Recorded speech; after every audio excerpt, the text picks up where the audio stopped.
Okay, lahat. Okay, lahat, tumahimik kayo. Noong 2025, ang kabuuang benta ng aming Vortex Group ay lumampas na sa 1.3 billion. 1.3 billion yan.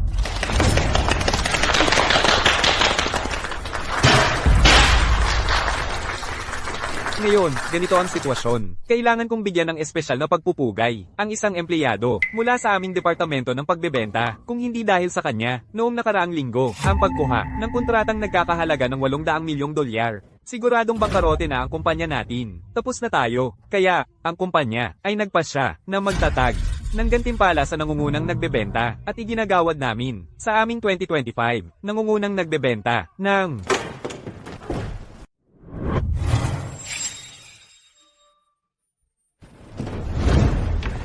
2 milyong dolyar. 2 milyon.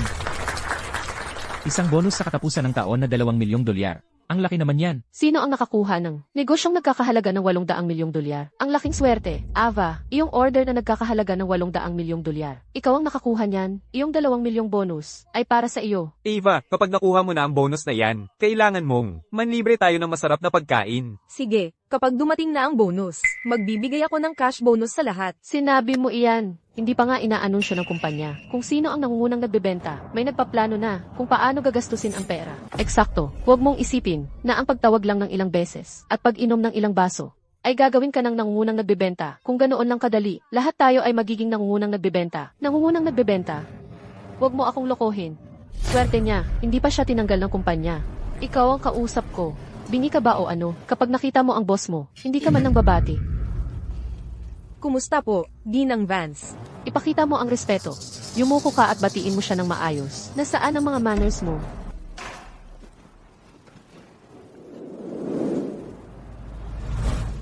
Kumusta po, Ginang Vance?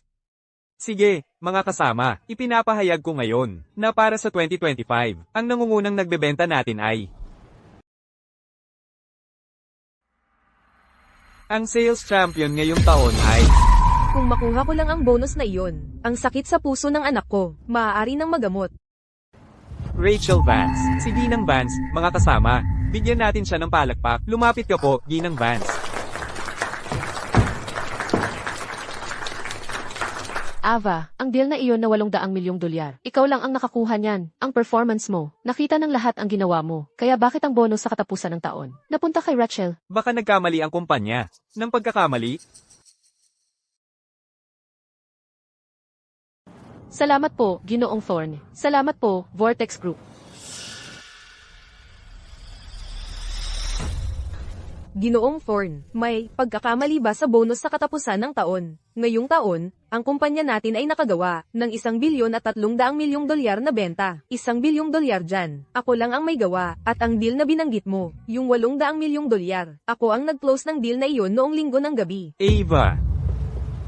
May mga plano ang kumpanya, at tinatanong mo ang desisyon ng kumpanya? Hindi ko tinatanong ang desisyon ng kumpanya. Gusto ko lang na makita ng kumpanya ang hirap ng trabaho ko, na ibigay sa akin ang nararapat sa akin.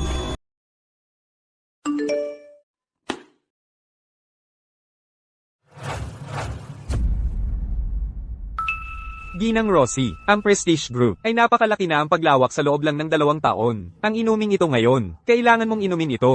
Inumin mo na, para sa negosyo ng materyales sa konstruksyon na susunod. Bibigyan pa kita ng dagdag na 2 puntos. Sapat na ba ang katapatan ko, di ba? Ginoong Wallace, may allergy ako sa alak. Nagkakapantal ako kahit isang lagok lang. Hindi talaga ako pwedeng uminom. Pero ang aking team ay nakipagkita na sa katulong nyo ng 3 beses. Lahat ng aking katapatan ay nasa kontrata. Wala talagang kailangan na pilitin ang mga tao na makipagnegosyo gamit ang alak. Ginang Rosie, kawalang galang lang yan. Ang pagnegosyo, kailangan uminom.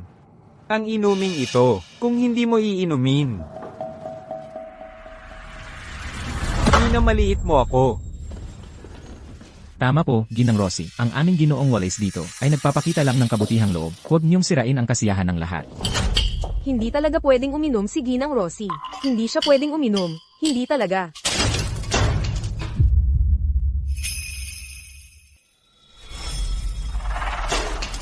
Sige na, kukuha ako ng iba.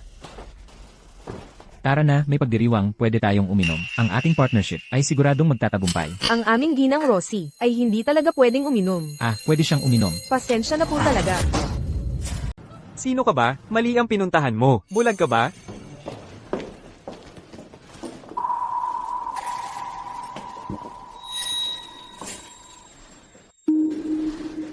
Paumanhin sa pang-aabala. Humihingi ako ng paumanhin. Ako si Ava Morgan, mula sa sales department ng Vortex Group. Nasa tabi lang ako, nag-aayos ng mga kontrata, at hindi ko napigil ang marinig, na hindi pala nakakainom ng alak ang babaeng ito. Kaya itong inumin. Ako na ang iinom para sa kanya.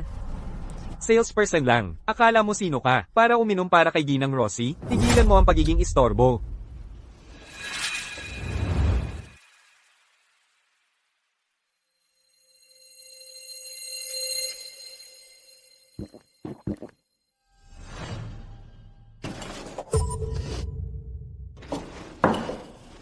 Ginoo. Oo, hindi maganda ang titulo ko, pero nandito ako para sa tunay na negosyo. May allergy sa alak ang babaeng ito. Hindi siya pwedeng uminom. Kaya ako ang iinom nito para sa kanya. Tungkol sa sinasabi ninyo, tungkol sa negosyo ng materyales sa konstruksyon. Kung magbibigay pa kayo ng 2 puntos, deal na tayo. Ilabas ninyo ang babaeng walang modo na ito. Sa harap ko. Opo, Ginoo. Ginoong Wallace, uminom para sa akin si Ginang Morgan. Ang huling inumin, ay tanda ng kabutihan. Kapag ako'y nagnegosyo, kakayahan lang ang tinitingnan ko, hindi ang kakayahang uminom. Kung patuloy kayong manggugulo sa kanya, ang deal sa materyales sa konstruksyon ng aking Prestige Group ay diretso sa kumpanya niya.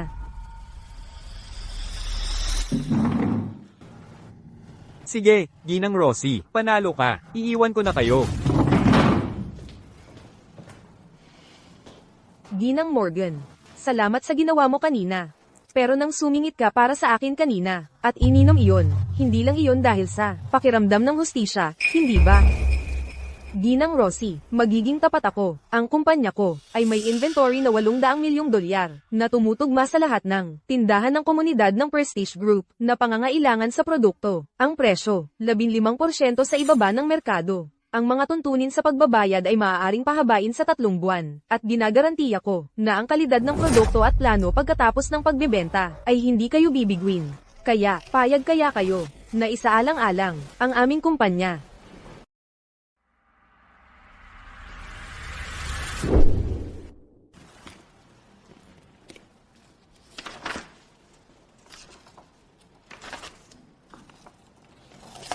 Ginang Morgan, napaka-profesional mo, at napakatapat mo.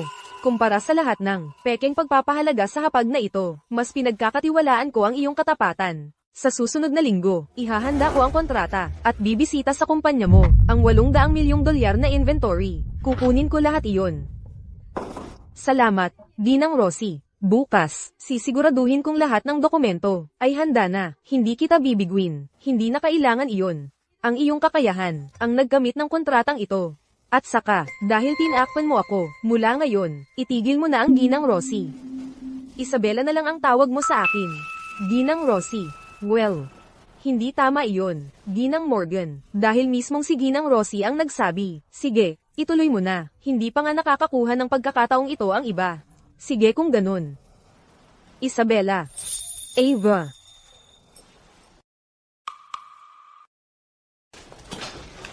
Ginang Morgan. Ito ang aking personal na numero. Kung may mangyari man, tawagan mo ako kahit kailan, para sa kahit ano. Sige.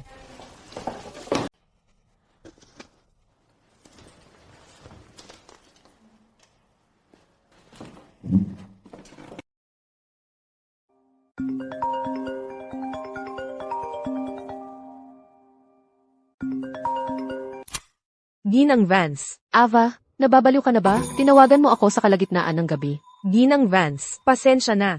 Hindi ko alam na natutulog ka pala. Pakiusap, huwag mong ibababa. Tumatawag ako para sabihin sa iyo. Tungkol sa order ng Prestige Group, nakuha ko na. Pumayag siyang tulungan kaming iliquidate ang 800 milyong dolyar na inventaryo ng kumpanya. Ano? 800 milyong dolyar na inventaryo? Oo, sinabi niyang pupunta siya sa kumpanya natin sa susunod na linggo para pirmahan ang kontrata. So sinasabi mo sa akin, hindi mo pa napipirmahan? Tama. CJ, nakuha na. Sa 800 milyong dolyar na kontratang ito, makakatanggap ako ng malaking bonus, kasama ng mga nakaraang komisyon ko. Magkakaroon na ako ng sapat na pera, para sa operasyon sa puso ni Nora. Ginoong Thorne, ngayong taon, ang kumpanya ay kumita ng $1,300,000,000 sa kita. Ang $1 billion doon ay galing sa aking mga benta, at dagdag pa roon, nandyan ang $800,000,000 deal sa Prestige Group na malapit ng pirmahan. Kaya sabihin mo sa akin, bakit hindi ang pinakamahusay na salesperson ay ako? Kung naaalala ko ng tama, ikaw ay kasama lang namin. Sa loob ng 2 o 3 taon, tama ba? 2 o 3 taon lang, bata ka pa. Ang pinakamahalaga para sa isang tulad mo ay ang paglago. Ginoong Thorne, nasa sales ako. Hindi ang titulo ang mahalaga sa akin. Ano ang mahalaga sa akin? Ang kumpanyang ito ay nagbabayad lang ng ₱100 pangunahing sweldo. Kung hindi ako makabenta, paano ko susuportahan ang buong pamilya ko? Hoy, Ava. Ava, ayos ka lang ba? Ano ba ang problema mo?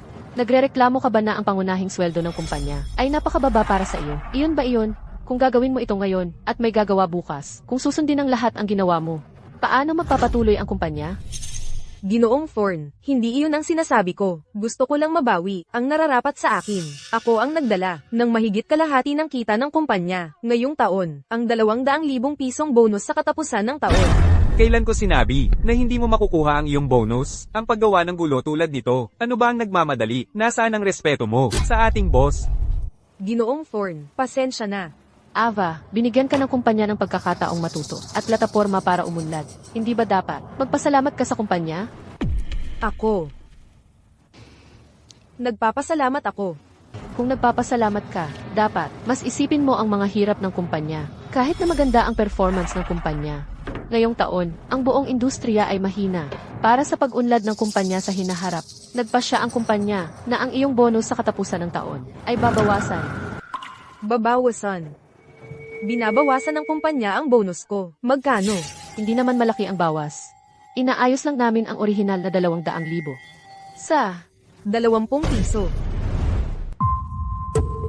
$200. Nagbibiro ka ba, Ginang Vance? Ava, mukha ba akong nagbibiro? Nagdala ako sa kumpanyang ito ng mahigit $1 billion na kita, at ang bonus sa katapusan ng taon ko ay $200 lang. Desisyon mo ba ito o ng kumpanya? Siyempre desisyon ito ng kumpanya. Ginoong Thorne. Ang desisyong ito ng kumpanya, ang bonus sa katapusan ng taon ko lang ba ang pinutol, o pati sa lahat, ay pinutol din? Para lang sa'yo, hindi ka naman nag-aambag dito. Ang ginagawa mo lang ay tumakbo ng mga utos. Kumain at uminom kasama ang mga kliyente. $200 ay sobra-sobra na para sa'yo. Ava, dahil sa iyong mga kakulangan, nagpasya ang kumpanya na ilipat ka sa ibang posisyon. Lahat ng mga order at metrics ng performance na hawak mo ngayon ay ililipat sa akin.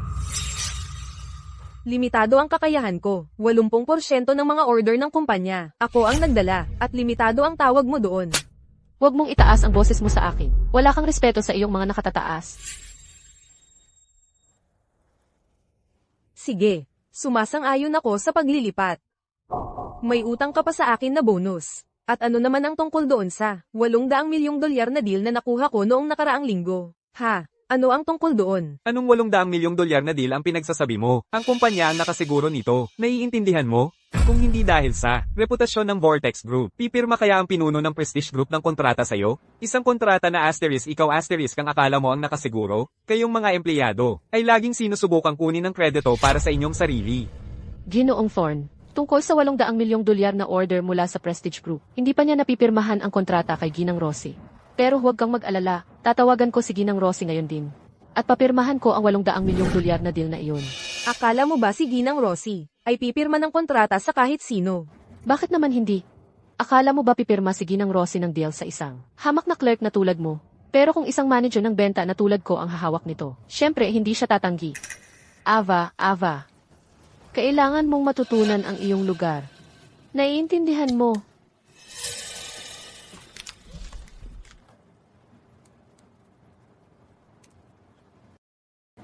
Oh, Ginang Rosie. Hello, nagtataka lang ako kung kailan ka may oras na dumaan at pirmahan ang $800,000,000 na deal na iyon. Sino ito? Anong $800,000,000 deal? Ginang Rosie. Ako ito. Galing ako sa Vortex Group. Rachel Vance, manager ng benta. Hindi mo naaalala? Rachel sino? Pasensya, hindi ko siya kilala. Ginang Rosie, itong Rachel Vance, ang direkta niyang boss. Ay, si Ava. Oo, naalala ko na. Papunta na kami. Narito ang order para sa 800 milyong pisong deal. Pipirmahan namin ito ngayon din. Perpekto. Salamat, Ginang Rosie. Narinig mo iyon? Papunta na si Ginang Rosie para pumirma sa akin. Akala mo ba talaga si Ginang Rosie? Ikaw lang ang kilala? Ava o Ava. Huwag kang magmalaki. Kapag wala ka na sa Vortex Group, wala ka na. Sige. Ang paglilipat. Sige. Ang binawasan na bonus. Sige. Gusto mong nakawin ang 800 milyong pisong deal. Kunin mo. Pero ang mga nakaraang komisyon ko, babayaran mo ako hanggang sa huling sentimo. Komisyon. Komisyon para saan? Nilipat ka na. Walang kinalaman ang nakaraang performance. Anong komisyon ang pinagsasabi mo? Sa ngayon, ikaw ay isang mababang sales clerk lang. Ang makukuha mo lang ay ang minimum na base pay na 100 piso kada buwan. Ang 200 pisong bonus na iyon ay isang gawa ng kawang-gawa. Sumusobra ka na. Anong ginagawa mo?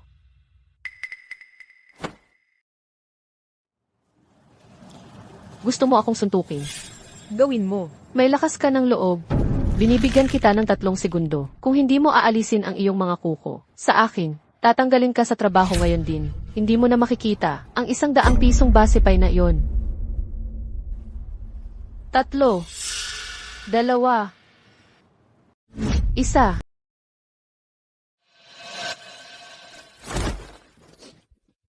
Ginang Vance. Gusto ko lang ang nararapat sa akin. Hindi ko na kailangan ang 2 milyon, 50,000 dolyar, sapat na. Para lang sa operasyon ng anak ko. Ava, sinabi ko na sa'yo, 200 dolyar ang bonus mo sa katapusan ng taon. Tanggapin mo o huwag. Yun lang.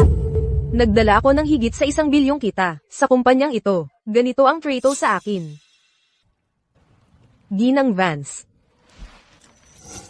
May kondisyon sa puso ang anak ko, kailangan niya ng operasyon, agad. Nagmamakaawa ako, iligtas mo ang buhay ng anak ko. Pakiusap, kailangan ko ng tulong mo. Bitiwan mo.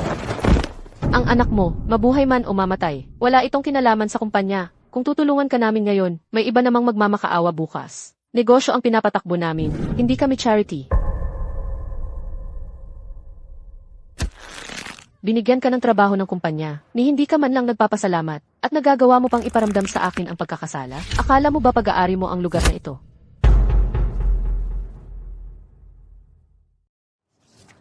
Ang bonus na itong 200 dolyar ay malaking pabor na ng kumpanya sa'yo. Ang perang ito, para sa paggamot ng anak mo, hindi sa sapat. Pero para bumili ng urna para sa anak mo. Sobra-sobra na ito. Ikaw.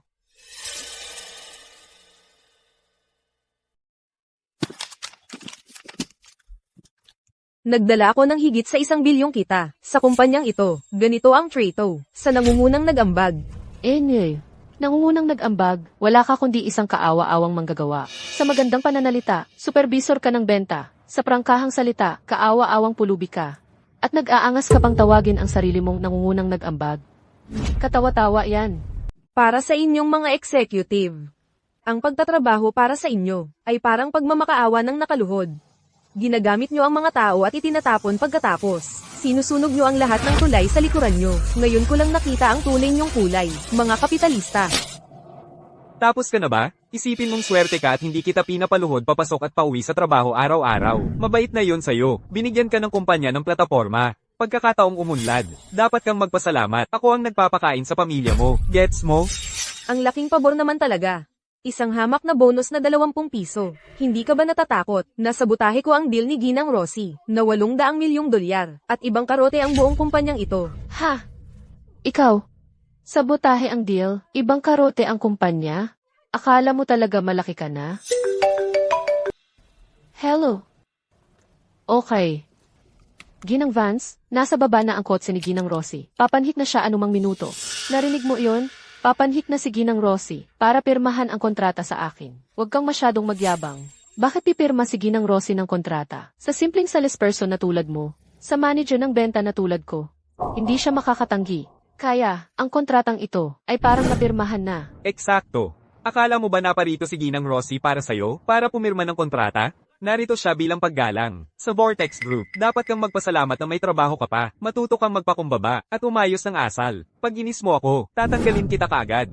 Iiwan ko ang buong pamilya mo sa lamig. Huwag ka nang mag-abala na tanggalin ako. Aalis na ako.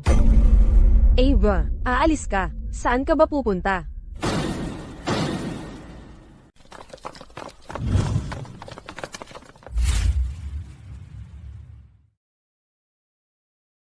Ginang Rosie, nandito ka na. Isabela. Ava, dinala ko ang kontrata para sa 800 milyong pisong deal. Pwede ba nating pirmahan ngayon na? Nako, hindi tayo pwedeng pumirma. May nangyari. Natanggal ako sa trabaho. Natanggal. Anong nangyari? Ava, sino sa tingin mo ang tinatawag mong ate? Ate mo ba si Ginang Rosie? Hindi mo lang basta-basta pwedeng tawagin ganoon. Tanggal ka na nga. Ngayon, i-empack mo ang gamit mo at umalis ka na. Hoy, Ginang Rosie. Si Ava dito, walang kakayahan at walang integridad. Sa totoo lang, matagal na naming gustong tanggalin siya sa kumpanya. Hindi mo dapat ibaba ang sarili mo sa antas ng isang hamak na tao. Ate, tanggal man siya o hindi. Hindi naman hadlang iyon para pumirma tayo sa 800 milyong pisong deal, di ba? So, dinala mo ba? Bakit hindi mo na lang ilabas? At pipirmahan natin ngayon na? Bitawan mo ako. Sino ang ate mo? Wala akong kapatid na katulad mo. Ang pagtawag sa iyong ate ay para lang magmukhang medyo magkalapit tayo, di ba? Kailangan ko bang maging malapit sa iyo? Ava, ano ba ang nangyayari? Maayos naman ang lahat noong isang araw. Paano ito? Naging ganito. Tungkol ito sa bonus ko. Noong kinakalkula ng kumpanya ang performance sa katapusan ng taon, binawi nila ang kanilang salita. Ginawa nilang 200,000 pisong bonus sa katapusan ng taon, ay naging 20 piso na lang. Malinaw na ginagago kanila. Ginang Rosie, huwag kang makinig sa kalokohan niya. Napakamakatao ng kumpanya namin. Si Ava lang ang tumulong sa iyo para ma-secure ang 800 milyong pisong deal. At ganito ang trato mo sa kanya. Ang kumpanya ninyo ay talagang nagbukas ng aking mga mata. Ginang Rosie. Kung paano tratuhin ng kumpanya namin ang aming mga empleyado, ay wala kang pakialam. Victor, tungkol sa usaping ito ngayon, talagang makikialam ako. Ano ang gagawin mo tungkol dito? Hoy, Ginang Rosie, ngayon, sobra ka na. Dahil lang, sa isang mababang supervisor ng benta tulad ni Ava Morgan, sisirain mo ang relasyon ng ating mga kumpanya? Anong magandang relasyon ang kailangan ko sa'yo? CJ, O sige, kung ganoon, negosyo na lang tayo. Kunin mo ang kontrata para sa 800 milyong pisong deal. kunin mo. Pirmahan natin ngayon na. Hoy, Ginang Rosie, kunin mo na para mapirmahan na. Kasama si Ava ginawa ko ang deal na ito. Ikaw at ako ay hindi pipirma nito. Ginang Rosie, hindi mahalaga kung sino ang pipirma. Deal pa rin yan. Ano ang ibig sabihin yan? Sinasabi mo ba sa akin na ang isang kagalang-galang na boss tulad mo ay babalik sa sinabi mo, sisira sa pangako mo? Kasama si Ava ang deal na iyon. Ano ang pakialam mo? Ava, ang kontratang ito, dinala ko ito ngayon. Ikaw ang magdedesisyon kung pipirmahan natin ang 800 milyong pisong deal na ito. Sa kanila o hindi. Ava, ano pang hinihintay mo? Pirmahan mo si Ginang Rosie sa 800 milyong pisong deal na yan ngayon. Pinatalsik ninyo ako. Bakit ko naman papayagan si Ginang Rosie na pumirma ng kontrata sa inyo? Mukha ba akong tanga sa'yo? Tungkol naman sa akin. Hayaan mong linawin ko ito. Ang 800 milyong pisong deal ni Ginang Rosie ay mapupunta sa kahit sino, maliban sa Vortex Group. Ava, akala mo kung sino ka na? 2 taon kang ininvest ng kumpanyang ito. Binigyan ka ng trabaho para may makain ka. At hindi ka man lang nagpapasalamat? Sobrang sama na yon. Pero dahil lang pinigilan namin ang isang maliit na bonus sa katapusan ng taon, kakalabanin mo ang kumpanya at magdedeklara ng gyera. Wala ka bang konsensya? Ininvest ako ng kumpanya. Sa ano? Eksakto. Isang buwan ng sweldo na $100. Paano mo nagawa? Ang kapal ng mukha mong sabihing ininvest ako, nang walang hiya. Oo. Binigyan ako ng kumpanya ng plataporma, pero dinala ko rin ang malaking kita sa kumpanya. 8 taon pa lang ang anak ko. Nakahiga siya ngayon sa kama ng ospital. Naghihintay na kumita ako ng pera para sa operasyon niya. Nang malaman niya na dapat ay makukuha ko ang $200,000 na bonus. Sobrang saya niya. Akala niya maliligtas siya. Akala niya baka makakaya niyang mabuhay. Ano ang nangyari? Tinalikuran mo ang pangako mo. Walang hiya mong binawasan ang $200,000 na bonus sa katapusan ng taon sa $20. May konsensya ka ba talaga? Hayaan mong linawin ko. Ang 800 milyong dolyar na deal ng Prestige Group ay talagang hindi ko ililipat sa iyo. Sa iyong napakasamang integridad. Hindi ko hahayaang maloko si Ginang Rosie. Isabela, tara na. Ava, huminto ka dyan. Huwag mong kalimutan. May utang pa sa iyo ang kumpanya na 6 na buwan ng pangunahing sweldo. Kung maglalakas loob kang lumabas sa pinto kasama si Ginang Rosie. Ngayon din. Ang perang iyon, kalimutan mo na. Ayos lang sa akin. Magkita na lang tayo sa koanihan ng paggawa.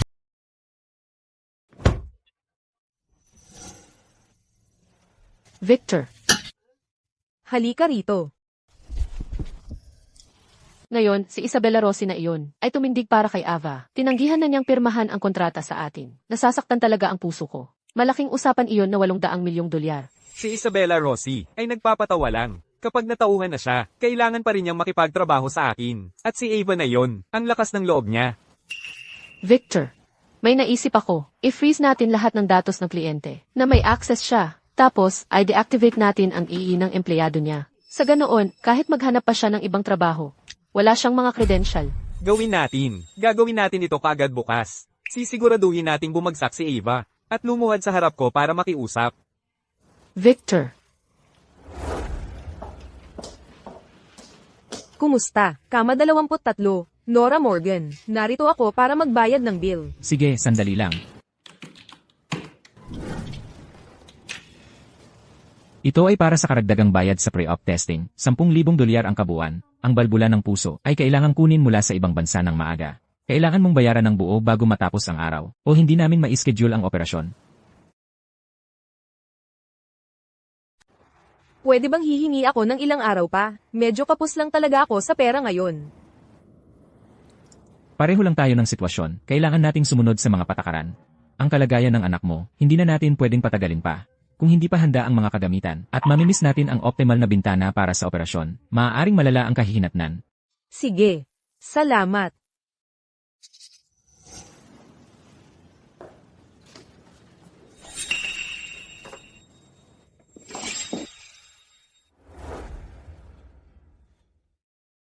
Ava, hindi naman sa ayaw kong tulungan ka ng kapatid mo. Tingnan mo ang pinagdadaanan niya. Malapit ng bayaran ang tuition ni Xuansuan. Sa mga susunod na araw, naghuhulog pa kami sa sangla, wala talaga kaming pera.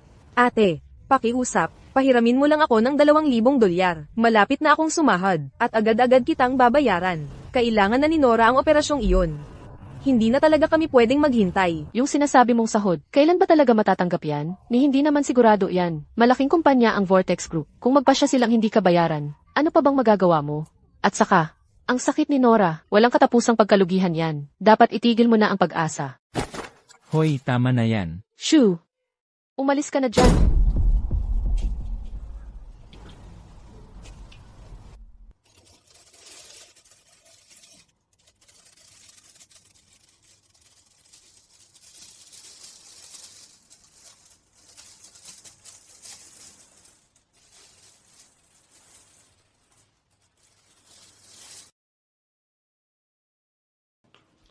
Mga kasama, itigil niyo ang ginagawa niyo at makinig kayo sa akin. Sa desisyon ng kumpanya, mula ngayon, ang kontrata sa trabaho ni Ava Morgan ay natapos na. Sino man ang maglakas loob na makipag-ugnayan kay Ava Morgan o pribadong magpasa ng impormasyon ng kumpanya ay ituturing bilang pagtagas ng trade secrets at pananagutin sa batas.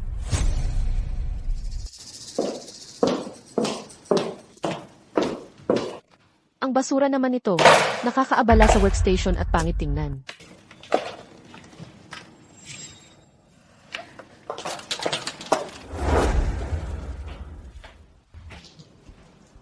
Sa ilang sandali, papadalhan ko kayo ng ilang file. I-print nyo ang mga file. Palitan ang lahat ng pangalan ng kontak sa loob ng pangalan ko. Lalo na, ang 3 pangmatagalang kliyenteng ito, na hinawakan ni Ava sa loob ng 2 taon. Lahat sila ay akin na ngayon. Ginang Vance. Maarte ang 3 kliyenteng ito sa kanilang kausap. Lagi silang hinahawakan ni Ava. Baka hindi sila makikipagtulungan. Ako ba ang manager? O ikaw? Kung sabi ko nasa ilalim ako ng kontrol, edi ganun na. Kung hindi sila makikipagtulungan, sabihin mo lang, tinanggal ng kumpanya si Ava, at mula ngayon, ako ang hahawak ng lahat ng komunikasyon. Kung ayaw mo nang magtrabaho dito, sabihin mo na lang. Sige, Ginang Vance, papalitan ko na agad.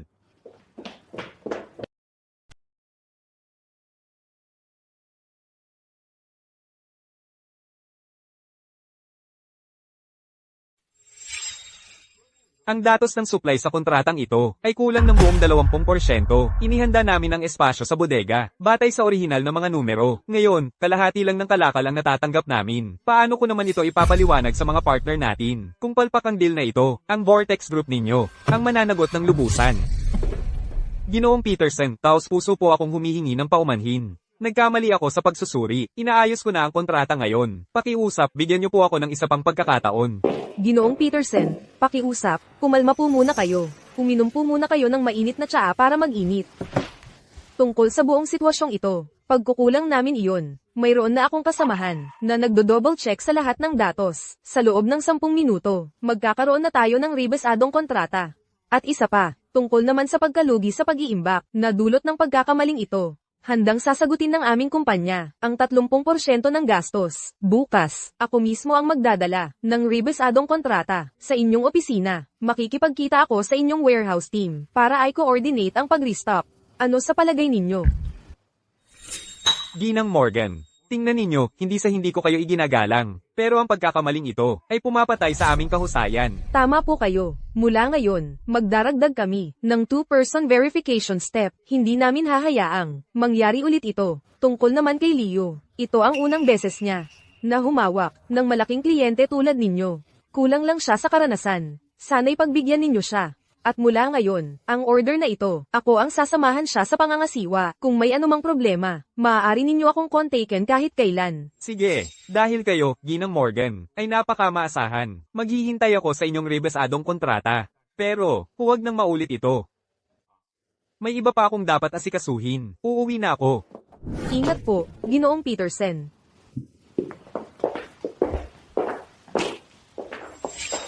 Huwag kang magpanik. Kapag nagsisimula ka pa lang, lahat ay nagkakamali. Ang mahalaga ay maayos natin ang problema. Sa hinaharap, kapag nire-review mo ang mga kontrata, kung may anumang hindi ka sigurado, lumapit ka sa akin kahit kailan. Huwag mong subukang harapin ng mag-isa. Salamat, Ava. Kung hindi dahil sa iyo, nawala na sana ako ng trabaho ngayon. Ayos lang iyan.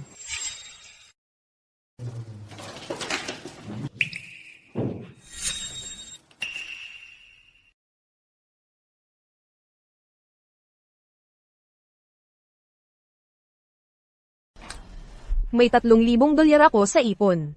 Idagdag ang mga credit card ko. Makakakuha ako ng $1,500 na cash advance. Isama ang mga barya ko. Kulang pa rin ako ng $53,000. Para sa operasyon ni Nora. Hindi lang ako makakabayad ng bayad sa operasyon. May utang pa ako sa bangko. Hindi. Para kay Nora. Kailangan kong bumalik sa kumpanyang iyon, at mabawi ang sahod at komisyon ko.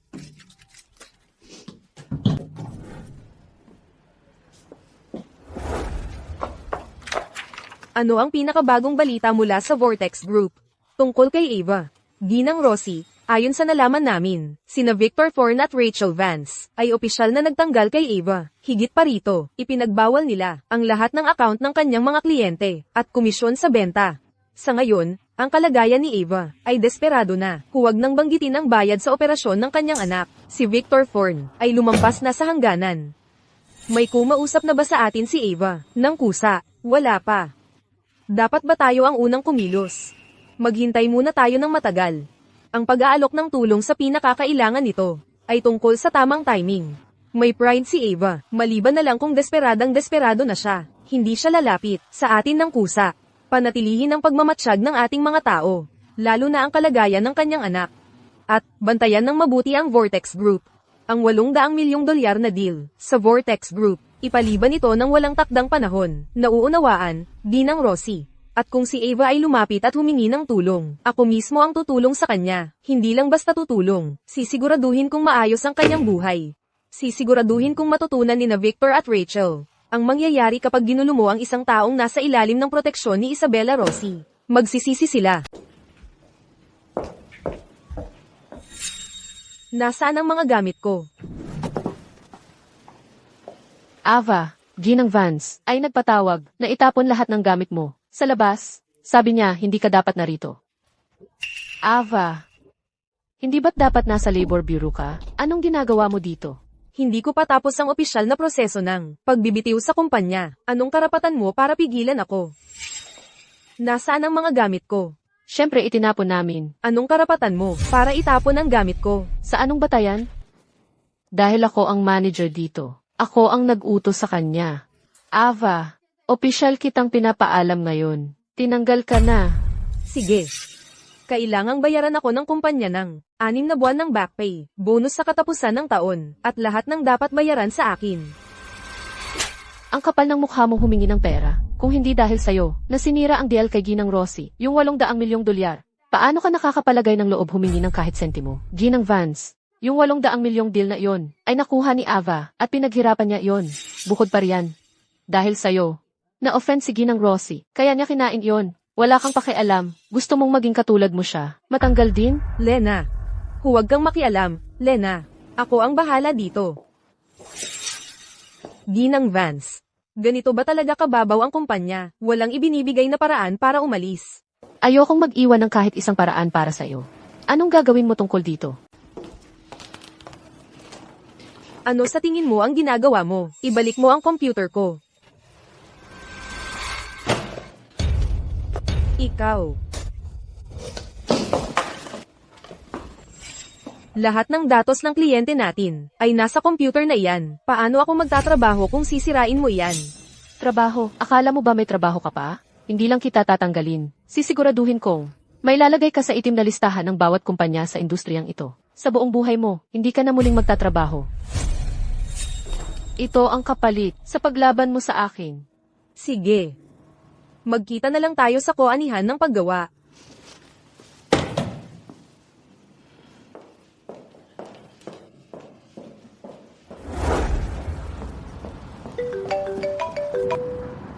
Hello. Ginang Morgan, lumala ang kalagayan ng iyong anak. Kailangan mong pumunta sa ospital kagad. Sige, papunta na ako.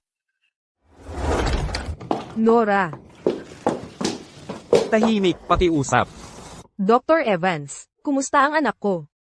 Ginang Morgan, ito ang pinakabagong ulat ng CT scan. Batay sa kanyang kasalukuyang aktibidad ng puso. Kung hindi tayo agad mag-ooperate, hindi tiyak kung makakalampas siya sa bagong taon. Sige, naiintindihan ko.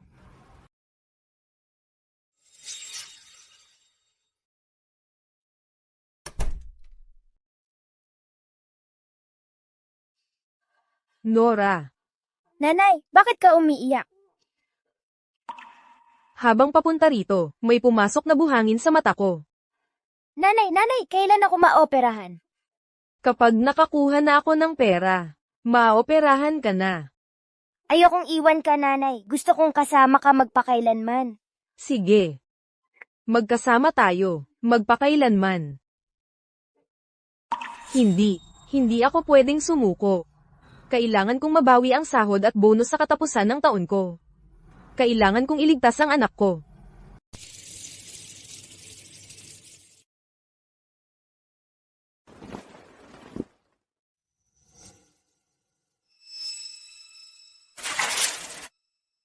Rachel, lumabas ka rito. Ibalik mo ang pinaghirapang pera ko. Rachel, lumabas ka rito. Ibalik mo ang pinaghirapang pera ko. Vortex Group. Teka, hindi ba yan ang kumpanyang kumikita ng bilyon-bilyon kada taon? Ang malaking korporasyon. Paano kayang ang isang lugar na ganoon ay magpipigil ng sahod ng empleyado? Hindi mo naiintindihan, di ba? Kapag mas malaki sila, mas malamig ang puso nila. Ang malaking kumpanyang ito ay talagang kakaiba. Oo, seryoso. Rachel, lumabas ka rito. Ibalik mo ang pinaghirapang pera ko. Ginang Vance, may problema tayo. Nandito si Ava. Hinihingi ang kanyang sahod. Ano? Tara na, tingnan natin. Rachel, ikaw, lumabas ka rito ngayon. Ibalik mo ang pinaghirapang pera ko. Rachel, ibalik mo ang pinaghirapang pera ko.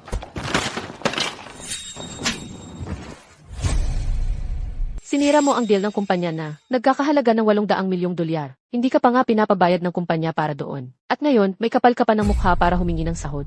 Seguridad, patahimikin ang babaeng baliw na ito. Sino ba ang nagbigay sa'yo ng kapal ng mukha para manggulo sa Vortex Group? Hindi ako nanggugulo. Gusto ko lang mabawi, ang perang talagang akin. So gusto mo ng pera? Gusto mo ng pera? Heto ang pera mo, sira ulo ka. Gusto ko lang mabawi, ang pera para sa buhay ng anak ko. Bakit mo ito ginagawa sa akin? Bakit mo pa ako itinutulak? Seguridad, Bulag ba kayong lahat? ilayo mo siya sa akin. Ibalik mo ang pera ko. Perang iyon ba ang habol mo? Sige, kung ganun. Sige, subukan mong kunin. Baliw na babae. Bakit hindi ka nalang tumahimik? Mahirap ba iyon? Dapat pa talagang pumunta ka rito at magkagulo. Pera ko iyan. Ang kumpanya ay nagbigay sa iyo ng trabaho. Dapat kang magpasalamat. Ang perang ito, kung ibibigay sa iyo ng kumpanya, iyon. Kung hindi mo makukuha. Ang perang ito ay pawis at hirap kong pinagpagyerin sa buong 1 taon ng trabaho. Ibalik mo sa akin. Kunin ninyo ang babaeng baliw na ito at itapon ninyo siya. Bitawan ninyo ako. Bitawan ninyo ako. Makinig kayo. Kung hindi ninyo ibabalik ang pera ko, huwag mong sisihin ang sarili mo sa mangyayari. Gusto mong maging bastos, ha? Sige na. Sige, suntukin mo ako. Bastos. Nagdulot ka ng pagkawala sa kumpanya ng 800 milyong piso. Hindi pa nga nakikipag-ayos sa iyo ang kumpanya at ang kapal ng mukha mo para maging bastos sa akin. Hayaan mong linawin ko ito. Ito ay agresibong pagbawi ng sweldo. Hindi lang na hindi mo makikita ang kahit 1 sentimo ng iyong sweldo. Sisiguraduhin naming mapupunta ka sa bilangguan. At pagkatapos, ang iyong anak ay maiiwanang mag-isa. Wala siyang magagawa kundi maghintay na lamang na mamatay. Ikaw.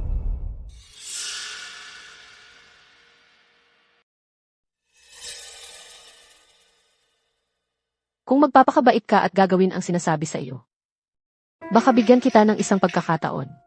Kung makuha mo ang order na 800 milyong piso ng Prestige Group para sa akin, pangako ko na ang lahat ng iyong sweldo at mga bonus ay ibabayad sa iyo. Sa ganoon, maaari mong dalhin ang iyong anak para magpagamot at magkaroon ng maayos na bagong taon. Ano ang masasabi mo? Pag-isipan mong mabuti. Naiintindihan ko. O at isa pang bagay, kailangan mong maunawaan. Hindi lang ito para sa ibang tao. Ito rin ay para sa iyong mahal na anak. Kailangan mong lunukin ang iyong orgulyo at matutong magsalita. Tara na. Kailangan mong lunukin ang iyong orgulyo at matutong magsalita.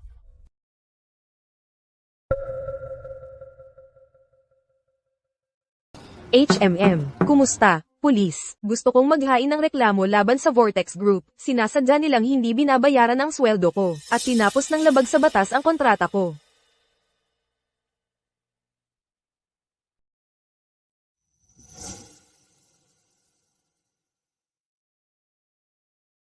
Magkano ang utang nila sa'yo?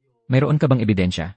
Oo, inihanda ko na kaninang hapon. Hinaharang nila ang 6 na buwan ng pangunahing sweldo, komisyon sa benta, at ang ipinang akong bonus sa katapusan ng taon. Ito ang kontrata ko sa trabaho, ang mga nakaraang slip ng sweldo ko, at isang screenshot ng email kung saan nila ako tinanggal ng walang paunang abiso.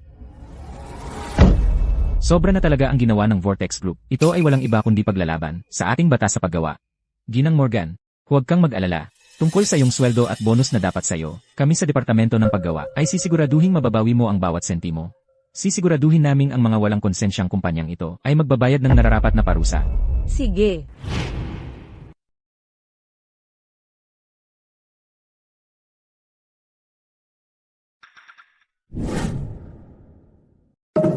Chief Miller, ito ang dokumentong ibinigay sa akin ni Director Sterling.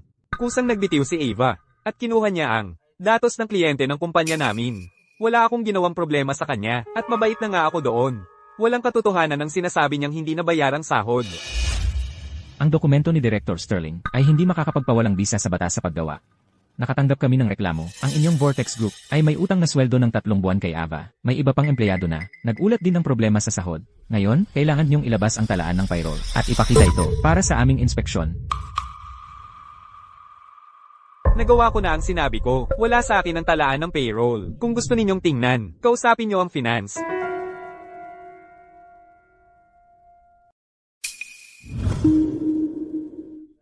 Ha, tama. Chief Miller, kakasabi lang sa akin ng finance na ang talaan ng payroll ay nasa isang audit. Hindi ito maaaring makuha ngayon. Kung wala na kayong ibang sasabihin, maaari na kayong umalis. Kapag natapos na ang audit, ay ipapaalam ko sa inyo.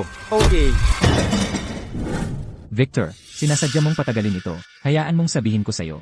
Kung hindi ka makikipagtulungan sa investigasyon, iulat ko ito sa mas mataas na otoridad at isa sa ilalim ang inyong kumpanya sa isang buong inspeksyon. Ngayon, umalis ka na.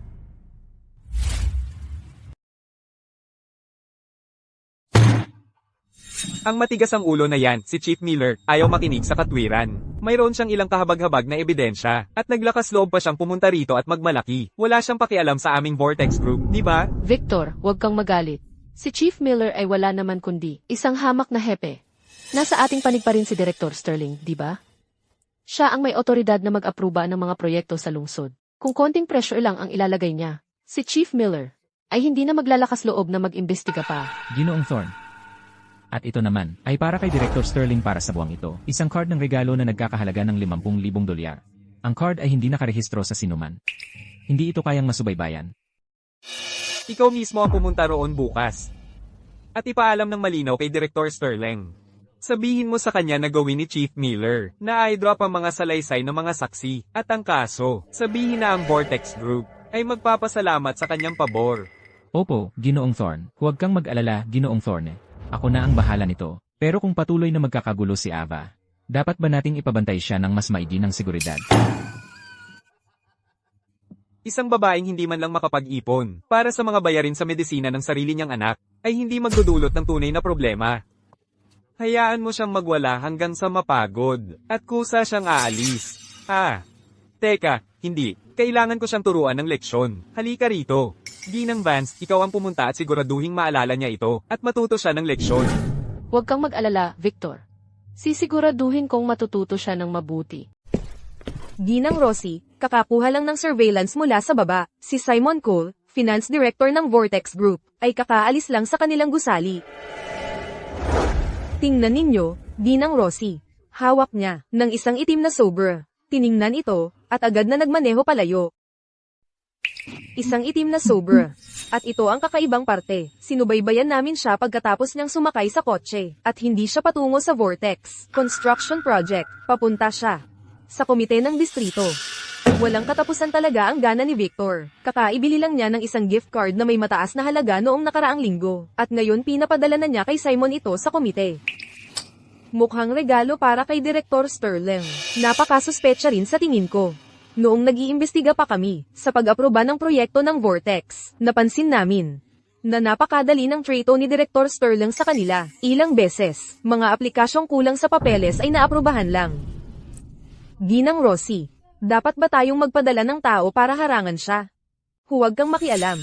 Maaari pang ang maalerto sila. Kumuha ka ng 2 pinagkakatiwalaang kasamahan para sundan sila gamit ang sasakyang walang marka. Manatili kayo 50 yarda ang layo. Huwag ninyong papansinin. Siguraduhin mong makuha ang ebidensya. Nakuha ko. Sandali. Kunin mo ito.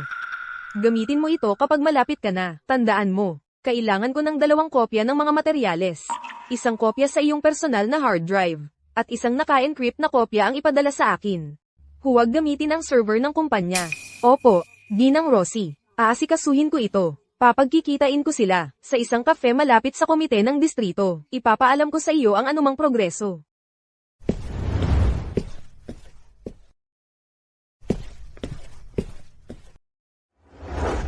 Chief Miller. Hinaharangan tayo ng Vortex Group. Director Sterling ay tumawag ulit, pinipilit tayo. Nagiging komplikado na ito. Ayaw kong maniwala na hindi sakop sila ng batas. Pupunta ulit tayo sa Vortex Group bukas. Kahit hindi natin mahanap ang talaan ng payroll, kailangan nating humanap ng ibang ebidensya. At isa pang bagay, makipag-ugnayan ka ulit kay Ava Morgan. Sabihin mo sa kanyang pag-isipang mabuti, kung mayroon pang ibang patunay, tungkol sa hindi nabayarang sahod, nakuha ko. Tatawagan ko si Ava kagad.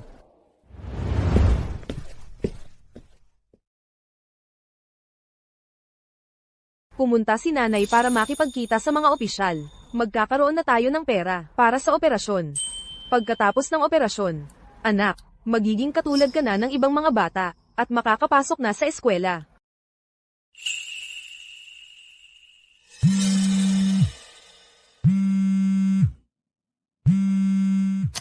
Lena, Ava, ginulo ang bahay mo. ano? Basagin mo. Mas malakas pa.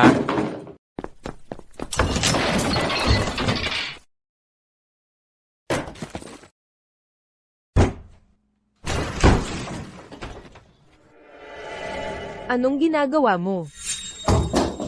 Bahay ko ito. Umalis kayo. Umalis kayo.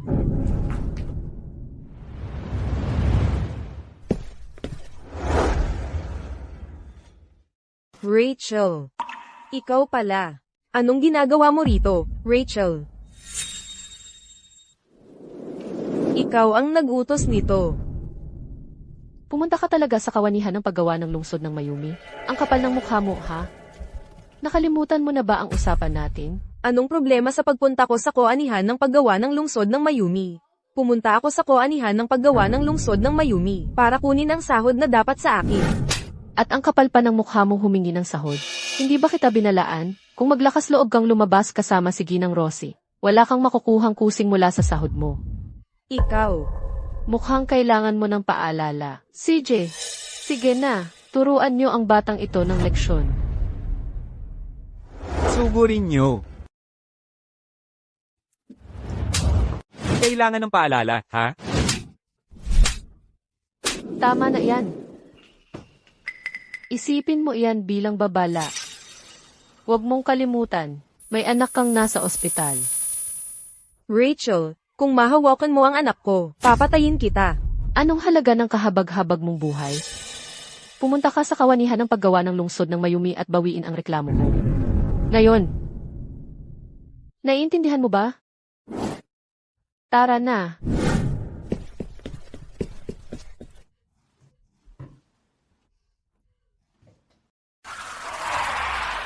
Victor, naaayos ko na si Ava. Kumusta na kay Director Sterling? Okay, huwag kang mag-alala. Bibisitahin ko siya mamaya. Si Ginang Rosie mula sa Prestige Group. Sisiguraduhin kong makuha ko ang kontratang iyon na $800,000,000. Hello, galing ako sa Vortex Group. Sales Manager Rachel Vance.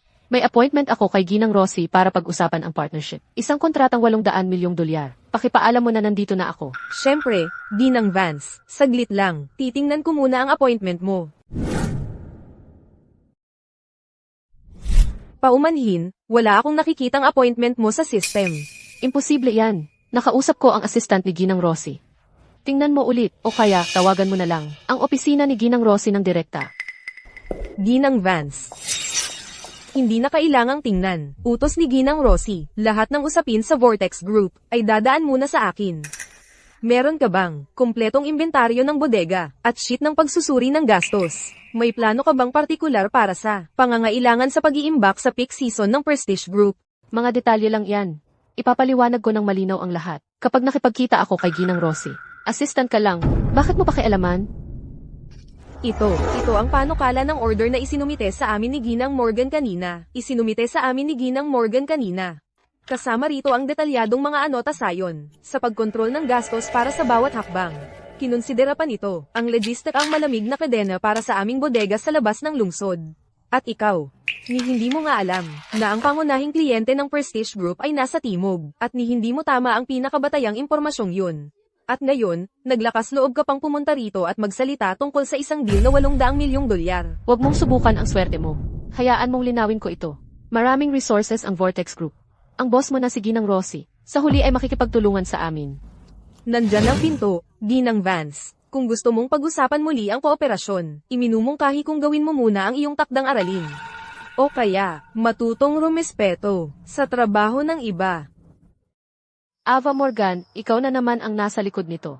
Maghintay ka lang. Titingnan natin kung gaano katagal ang tatagal mo. Kumusta, pulis? Kailangan kong mag-report ng krimen. Maupo po kayo. Ako si Ava Morgan. Ipinapakita ng mga litratong ito si Rachel Vance, habang winawasak ang aming bahay. Kaninang umaga, dumating siya kasama ang isang grupo ng mga tambay, na pumasok at winasak ang lugar. Binugbog nila ako, kaya ganito ang itsura ko. Maghahain ako ng kaso laban sa kanya. Ginang Morgan, ang mga litratong kinuhan nyo ay ang pinsala lang sa loob ang ipinapakita. Wala sa mga ito ang nagpapakita ng mga salarin. May iba pa bang ebidensya, tulad ng kuha ng surveillance o mga saksi? Nakatira kami sa isang lumang lugar. Walang mga security camera. At walang mga saksi. Kung walang litrato ng mga salarin, mahirap ituloy ang kaso. Magsisimula tayo sa pag-file ng report, Ginang Morgan. Kung may mahanap kayong bagong ebidensya mamaya, dalhin niyo agad. Sige, salamat po.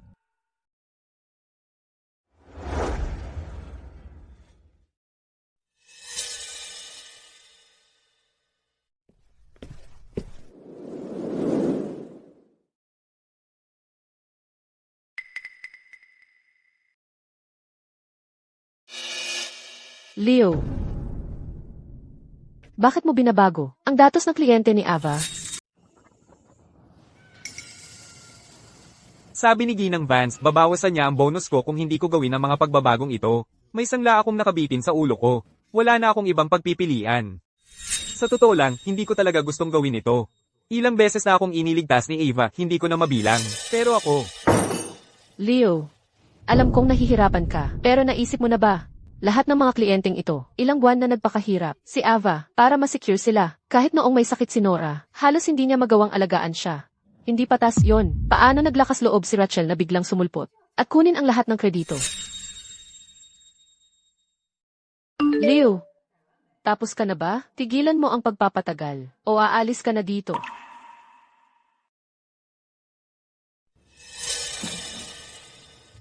Lena, may plano ako para matulungan si Ava. Ipapadala ko muna ang file. Para lang tumigil si Rachel sa pagpupumilit sa akin.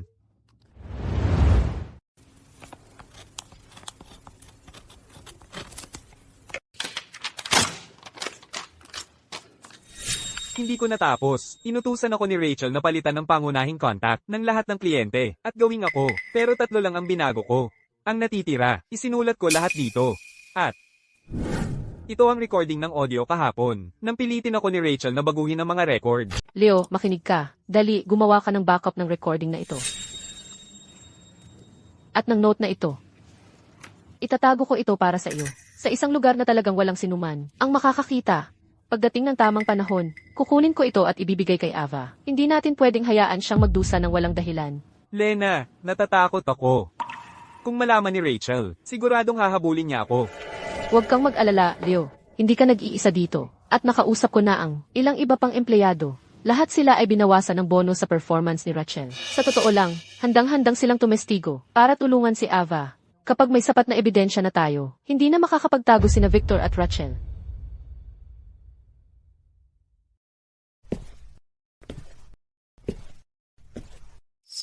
Kayo po ba ang pamilya? Ito ang pinakabagong ulat ng CT scan. Dahil sa kasalukuyang kondisyon ng puso niya, kung hindi tayo agad mag-ooperate, hindi sigurado kung makakalusot pa siya sa bagong taon. Top contributor. Isa ka lang nakaawa-awang manggagawa. Para mas maganda pakinggan, isa kang supervisor ng benta. Para diretsuhin na, isa kang kaawa-awang pulubi. Ano ba ang halaga ng miserable mong buhay? Wala tayong larawan ng mga salarin, kaya mahirap ituloy ang kaso.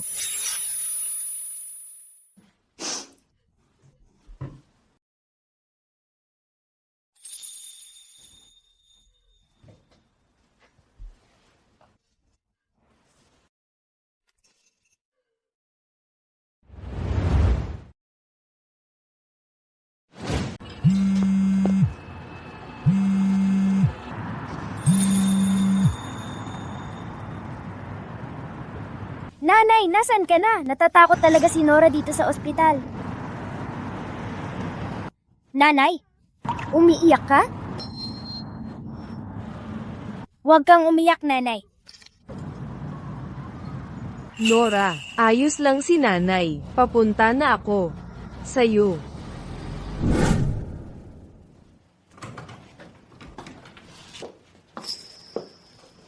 Nora, Anong iginuguhit mo, anak? Ang ganda naman. larawan ito ng pagdadala mo sa akin sa amusement park, nanay. Pagkatapos operahan ako ng doktor, gagaling na ako agad. Nora, pasensya na. Nora, kasalanan ko lahat ito. Ang dami mo ng pinagdaanan dahil sa akin. Hindi naman ganun kasama, nanay. Basta nandito ka, hindi ako natatakot. Makakahanap tayo ng paraan.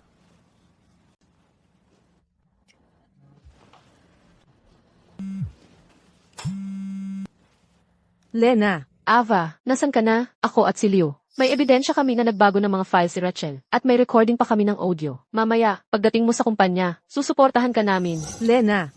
Salamat, mga kasama. Walang anuman, noong nasa kumpanya pa tayo.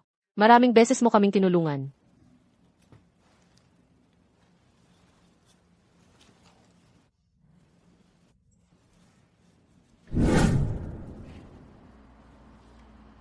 Chief Miller, tingnan mong mabuti dito. Sa video, may hawak na itim na sobre si Simon. Ito'y kapareho ng itinagong sobre ni Victor na nakita natin. Magkapareho ang texture at ang tatak. At ito pa, ang asawa ni Direktor Sterling ay lumabas kinabukasan at gumamit ng card ng regalo na may parehong numero para bumili ng alahas na nagkakahalaga ng 4,800 piso. Ang oras ng pagbili ay eksaktong tumutugma sa oras ng paghahatid ng card. Napakaganda, Ginang Linda, may kutob na ako noon pa, na ang pag-aproba ni Director Sterling sa proyekto ng Vortex Group ay kahina-hinala. Ngayon, may matibay na ebidensya na tayo tungkol sa proyekto ng pagpapalawak ng urbanong bodega na nilagdaan ng Vortex Group noong nakaraang buwan. Kulang ang aplikasyon ng 3 mahalagang dokumento. Tinanong ko ito noon, pero si Director Sterling ay patuloy na gumagawa ng mga dahilan. Akala ko noon na may iligal na paglilipat ng benepisyo. Opo, Chief Miller, dadalhin ko ang ebidensya sa Departamento ng Teknolohiya para sa paghahambing ng imahe. Pagkatapos, pupunta ako sa mall para kunin ang orihinal na talaan ng paggastos. Dapat nating imbestigahang mabuti. Hindi tayo pwedeng magpalampas ng kahit isang detalye. Kapag na-verify na ang lahat, agad akong magsasama-sama ng isang file ng espesyal na ulat at iulat ito sa aking mga nakatataas. Ang isang tiwaling opisyal tulad ni Director Sterling na inaabuso ang kapangyarihan at itinatakpan ang mga reklamo ng empleyado ay hindi dapat pabayaan. Opo, sir. Matagal nang sinabi iyan ni Ginang Rosie, hanggat maaari nating linisin ang pangalan ni Ginang Morgan, at matulungan ang mga hindi pa nababayarang empleyado na mabawi ang kanilang sahod. Ang Prestige Group ay handang makipagtulungan sa anumang investigasyon. Kaya ipinakuha sa akin ni Ginang Rosie ang mga ebidensya ng palihim, para maiwasan ang mga leak at mapigilan si Direktor Sterling na sirain ang ebidensya. Ginang Linda, pakisabi po kay Ginang Rosie na huwag mag-alala. Ayusin namin ito ayon sa batas, at hindi namin pababayaan ang sinumang lumabag sa batas na makatakas sa hustisya. Sige, hindi na ako mag-aaksaya pa ng iyong oras, Chief Miller. Aalis na ako. CJ, ingat. Chief Miller, nakumpleto ko na ang dokumentasyon dito. Tutukuyin ko agad ang ebidensya. Ipapaalam ko sa iyo kaagad kapag may nalaman ako. Magaling, Chris. Kailangan nating magmadali. Kapag na-verify na natin ang lahat, sundin natin ang pamamaraan. Hindi na natin pwedeng patagalin pa si Ginang Morgan. At ang iba pa. Opo. Aalis na ako, Chief.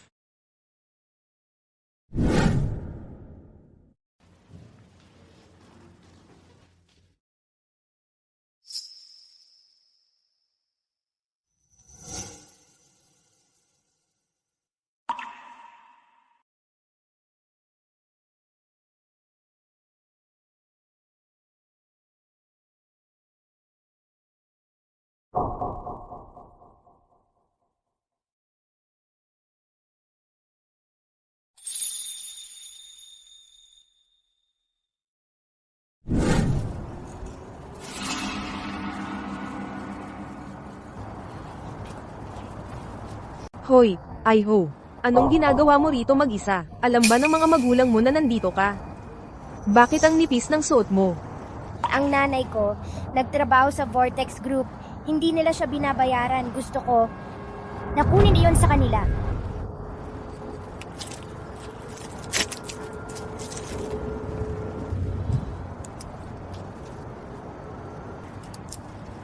Halika rito. Nako, kawawa ka naman. Ang lamig-lamig dito. Paano ka pupunta roon ng mag-isa? Ang Vortex Group ay malayo sa bayan. Alam ba ng nanay mo? Umiyak ang nanay ko kahapon. Narinig ko siya sa telepono na nagsasabi na hindi pa nababayaran ang bayad sa operasyon ni Nora. Pupunta ako para kunin ang pera niya. Sasabihin ko sa kanila na napakahirap ng trabaho ng nanay ko. Hindi nila pwedeng ipagkait ang sahod niya. Maghihintay ako rito kasama mo, para sa bus. Pero makinig ka, kailangan mong sabihin sa akin. Ang numero ng telepono ng nanay mo. Tatawagan ko ang nanay mo, at ipapaalam sa kanya, na ligtas ka kasama ko. At saka, pagdating mo sa Vortex Group, kung may sino mang gustong manggulo sa iyo, sumigaw ka ng tulong. Oh, hanapin mo ang isang security guard. Naiintindihan mo. Ginang, sabi ng nanay ko, ang mabubuting tao ay pinagpapala. Sakay na tayo sa bus. Ngayon, tandaan mo, sabihin mo sa driver ng bus, na pagdating mo sa Vortex Group, kailangan niyang ipaalala sa iyo, kung may mangyari man, tawagan mo agad ako, okay? Ang numero ko ay, narito mismo sa tag ng pampainit ng kamay na ito. MMHMM. Sige na.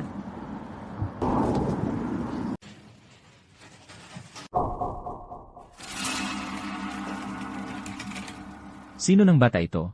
Kaninong anak ito? Bakit siya nakadamit pang ospital?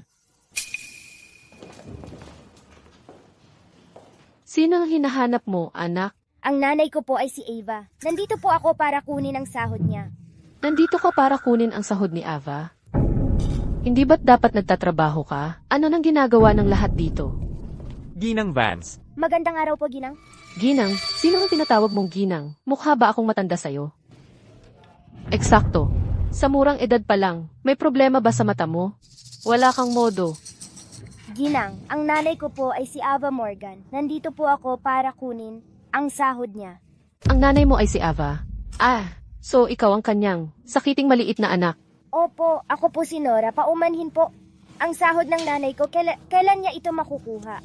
Kaya nandito ka para sa iyong matamis na nanay para makuha ang kanyang sahod, ha? Huwag mong subukang pag-usapan ng nanay ko ng ganyan.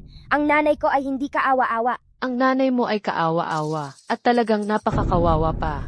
Hahaha, ang kaawa-awang nanay ay nanganak ng kaawa-awang anak. Ang buong pamilya mo ay kaawa-awa. Hoy, nasaan ang tatay mo? Huwag mong sabihing wala kang tatay. O baka naman. Iniisip ng tatay mo na pareho kayong kaawa-awa ng nanay mo. Kaya, iniwan niya kayo. Oh, sige na. Alam mo ba, totoo palang iniwan kayo ng tatay mo. Ginang, masabi niyo ang gusto niyo tungkol sa akin, pero pakiusap, kailan niyo ibabalik ang sahod ng nanay ko? Sahod, hindi ba sinabi sa iyo ng nanay mo na wala siyang sahod Ang nanay ko ay nagtatrabaho dito. Bakit hindi siya babayaran? dahil ayaw ko siyang bayaran? Hindi lang ang pangunahing sweldo ang hindi ko ibibigay sa kanya. Hindi ko rin siya bibigyan ng bonus. Kahit na, ang nanay mo, mula ngayon, kailangan na niyang mamalimos sa kalye. Bakit niyo ginagawa ito sa nanay ko? Bakit? Dahil ang kumpanyang ito ay akin. Magagawa ko ang kahit ano. Ang gusto ko, Ginang Vance, bata lang si Nora. Guguluhin niyo. Siya ng ganito. Kailan pa naging turno mong ipagtanggol siya? Sinasabi ko lang, anong ako gusto mong matulad sa nanay niya at matanggal sa trabaho? Natanggal sa trabaho ang nanay ko, ganoon ba?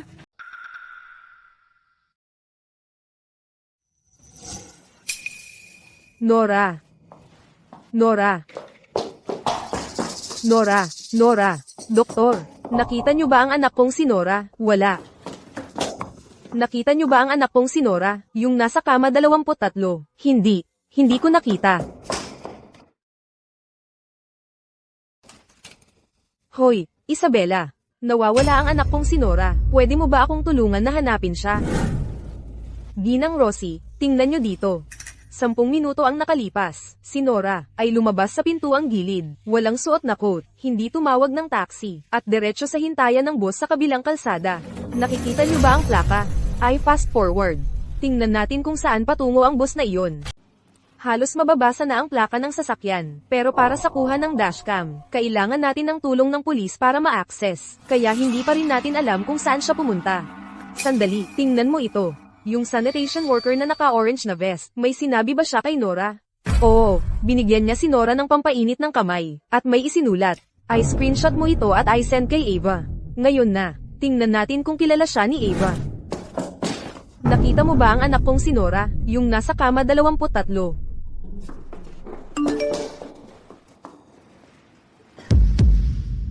Hindi ba yan yung sanitation worker malapit sa ospital? Ginang Davis. Ginang Davis. Kanina lang, nakita mo ba, ang anak kong si Nora? Oh, Ava. Sino ang pinag-uusapan mo? Anak, ganito siya kataas. Nakadamit pang ospital. Nakatali ang buhok. Naghihintay sa tabi ng daan. Sa tingin ko, kausap mo siya. Ay. Kaya pala iyong anak mo, napakalamig kaninang umaga. Napansin kong hindi siya nakapamahong damit, kaya inalok kong samahan siyang maghintay ng bus. Pero matigas ang ulo niya, kailangan daw niyang pumunta sa Vortex Group, para hingin ang sahod ng nanay niya, ang Vortex Group. Paano niya nalaman ang lugar na iyon? Sabi niya sa akin, narinig niyang binanggit mo ang kumpanya, nang ikaw ay nasa telepono, tapos siya mismo ang naghanap ng ruta. Dapat puntahan mo siya. Ang bata na iyon, mukhang napakaputle niya. Natatakot ako na may mangyari sa kanya. Salamat, Ginang Davis. Pupuntahan ko siya ngayon din. Sige, pumunta ka na. Ginang Rosie. Nakita lang namin si Nora, malapit sa Vortex Group. Papunta siya sa gusali. Tawagan mo agad si Ava.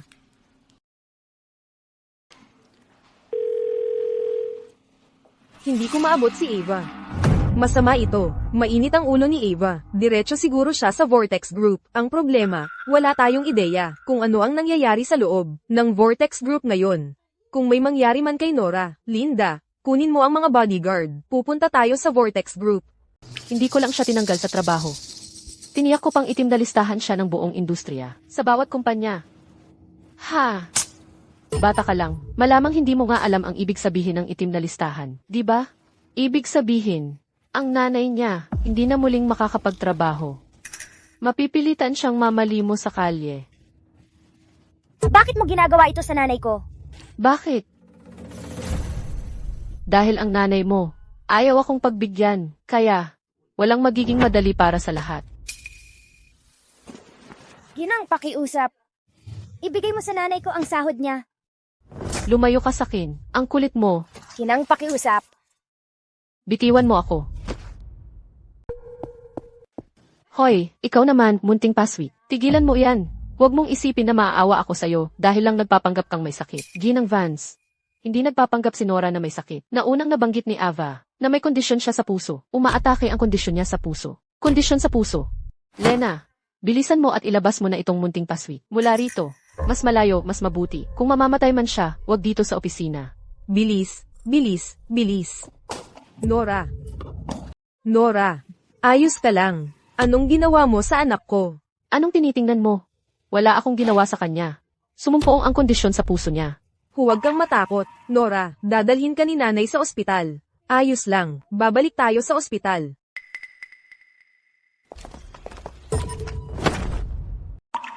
Sino ang nagsabing pwede kang umalis? Anong ginagawa mo? Anong gusto mo? Ava, sinabi ko na sa'yo dati. Yung deal na worth $800 million kay Ginang Rosie na sinira mo, ibabalik mo yan para sa akin. Pinili ni Ginang Rosie na hindi pirmahan ang kontrata sa'yo. Desisyon niya yun. Anong kinalaman ko doon? Kailangan kong iligtas ang anak ko ngayon. Kung mabuhay man o mamatay ang anak mo, anong kinalaman ko doon? Kung hindi dahil sa'yo, tatanggi kaya si Ginang Rosie na pumirma sa amin? Huwag mong isiping dahil nakakapit ka na sa malaking barko ng pamilya Rosie. Ayos na ang lahat. Kung gusto kitang alisin, sandaan ang paraan ko para gawin yon. Para kayo ng anak mo. Mawala. Hayaan mong linawin ko ulit ito. Hindi pipirma si Ginang Rosie ng kontrata sa inyo. Dahil nakita na niya ang totoong kulay ninyo. Akala mo ba talaga na ang pag-inom ko para sa kanya ay magpapasuko sa kanya sa proyektong 800 milyong piso? Isang negosyante si Ginang Rosie.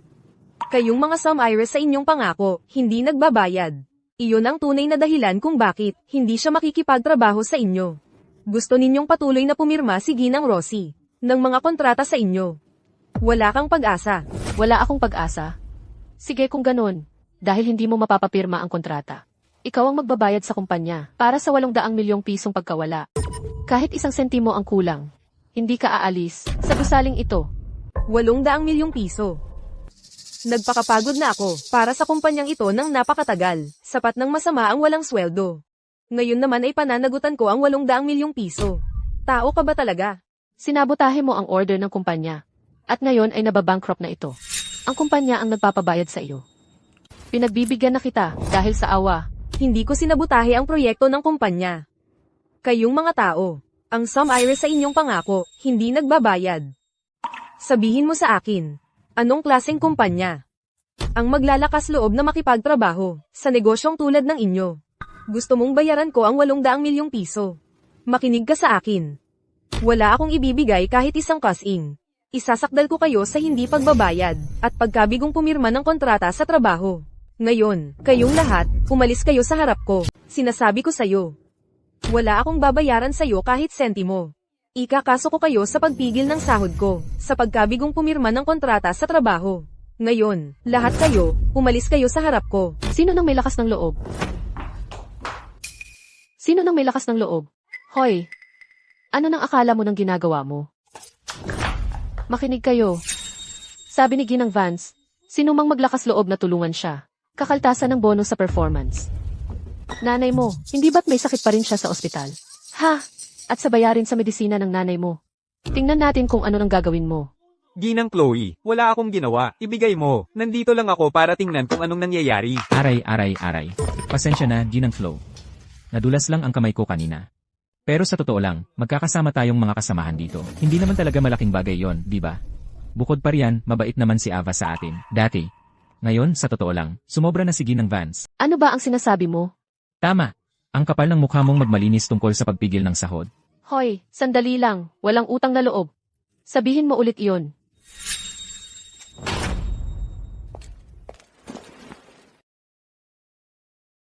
Ava, magtiis ka lang ng kaunti. Halos handa na ang ebidensya.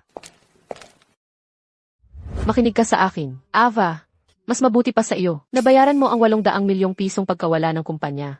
Kung hindi, sisiguraduhin kong hindi nalalabas ang anak mo sa ospital na ito. Gusto kong makita kung gaano pa siya katatagal. Ikaw. Nora, kumusta ka na? Nanay, masama talaga ang pakiramdam ni Nora.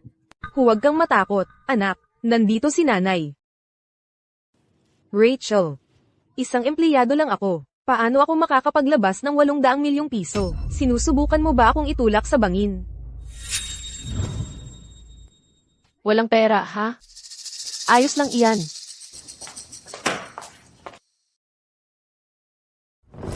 Heto.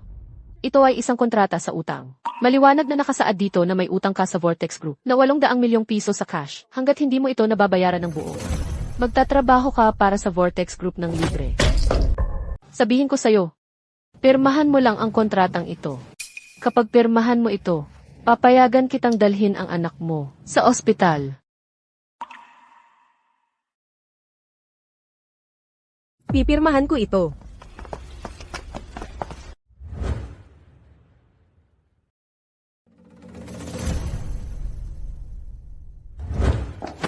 Ava, huwag mong pirmahan iyan. Kontrata ng pagkaalipin ito. Kapag pirmahan mo ito, tapos na ang buhay mo. Hindi mo kailanman mababayaran ang 800 milyong pisong iyan.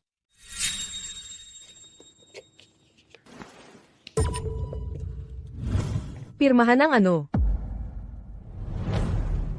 Pirmahan ang ano? Ginang Rossi, ano ang dahilan ng pagpunta mo rito? Kung saan ako pupunta? Wala kang pakialam.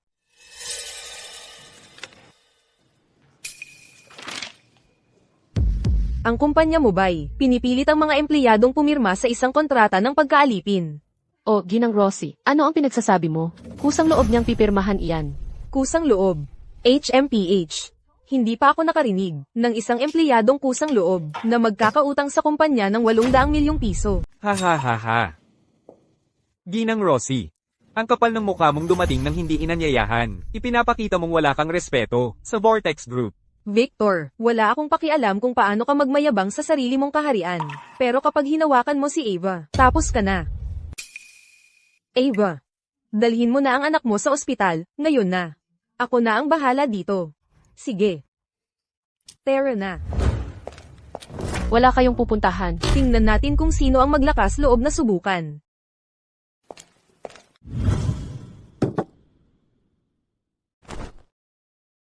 Tungkol sa nangyari ngayon. Kung ayos lang ang bata, palalampasin namin. Pero, kung may mangyari sa kanya, ang Vortex Group ay maaaring mawala na lang. Isabela, sumobra ka na ngayon. Ito ay panloob na usapin ng Vortex Group. Ano ang kinalaman mo dyan? Nakikialam ka ng sobra sa aming negosyo. Si Ginang Morgan ay nakasiguro para sa kumpanya mo ng isang deal na nagkakahalaga ng $1 bilyong. Ito ang financial statement ng kumpanya mo, nakaimprenta ng selyo ng kumpanya. Sinasabi mo ba sa akin na peke ang lahat ng ito? At ito ang talaan ng chat mo kay Rachel. At naglakas loob ka pang sabihin na hindi ikaw ang nasa likod nito. Peke ang lahat ng ito. Huwag kang makinig sa kalokohan ni Ava. Sinusubukan lang niyang maningil sa ating Vortex Group. Eksakto, peke talaga ang mga ito. Ginang Rossi, huwag kayong maniwala sa kanya. Ahem. Peke. Nakaselyo ang dokumentong ito ng tatak ng kumpanyang Vortex Group.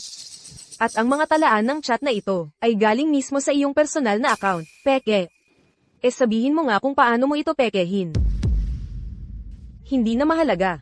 Tungkol sa lahat ng ito, naisumite ko na ito sa Labor Bureau. Maghintay na lang kayo sa mga pulis. Nakakatok sa inyo.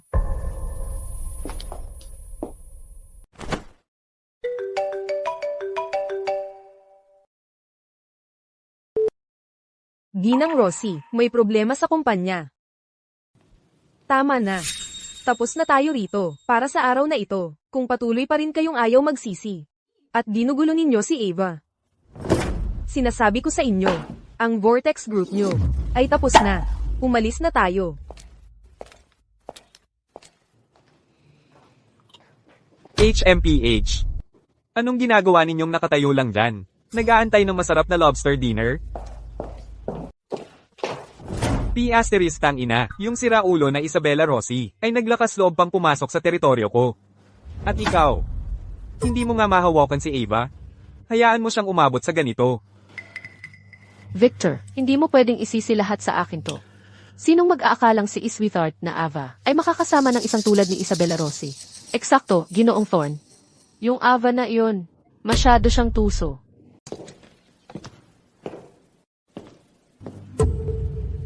Ginoong Thorn, kailangan ng pirma ninyo dito. Ang pahayag pinansyal. Simon, Ano? yung mga empleyado, may mga kakaibang galaw ba kamakailan? Lalo na yung mga malapit kay Ava Morgan, Lena. Sa ibabaw, tila medyo tahimik ang lahat. Pero narinig ko na sila'y madalas na magkasamang kumain ng pribado. Si Lena ay laging nandoon. Anong klaseng pagtitipon? Kailan ito nangyari? May binabalak ba sila?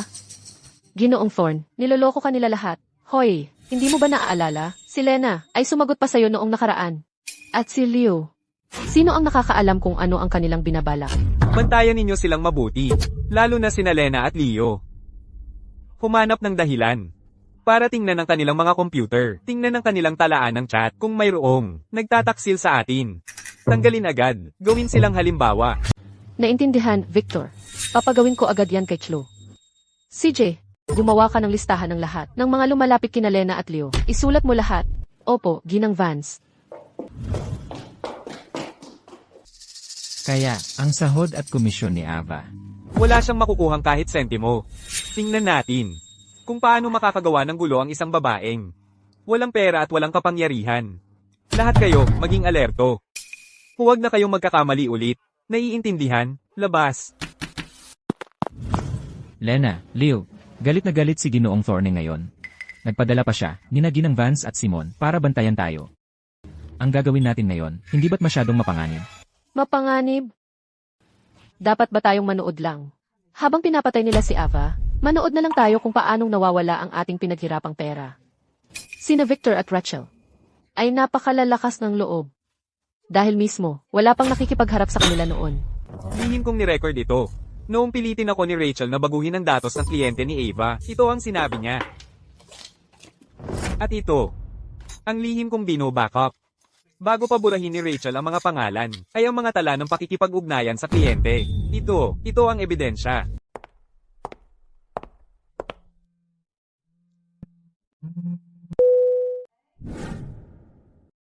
Pang-aapi lang ito, ang bonus sa performance ko noong nakaraang buwan, ay binawasan ng walang dahilan. Ako rin. Ang project bonus na ipinangako sa amin ay hindi pa rin dumarating. Tingnan ninyo, mga kasama. Nitong mga nakaraang araw, ang pinapalibot kong joint whistleblower letter. Marami sa ating mga kasamahan ay handa nang tumayo kasama natin.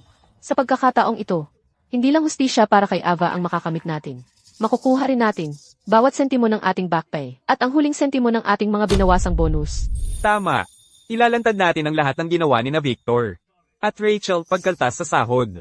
Pagbawas sa performance pay, pagnanakaw ng kredito, at maging ang pagmamanipula ng libro. Isulat ninyo ang lahat, pagkatapos gamit ang ebidensya.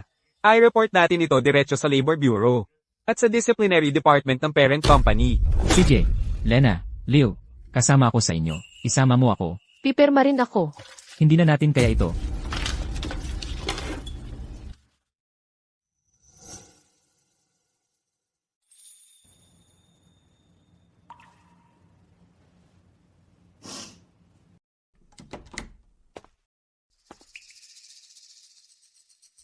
kamag-anak ng pasyente. Sa loob ng 3 araw, kung hindi mo makukuha ang bayad sa operasyon, ang anak mo ay nasa panganib. 3 araw. Dr. Evans, huwag kayong mag-alala. Kukuha ako ng pera para sa operasyon. Sige.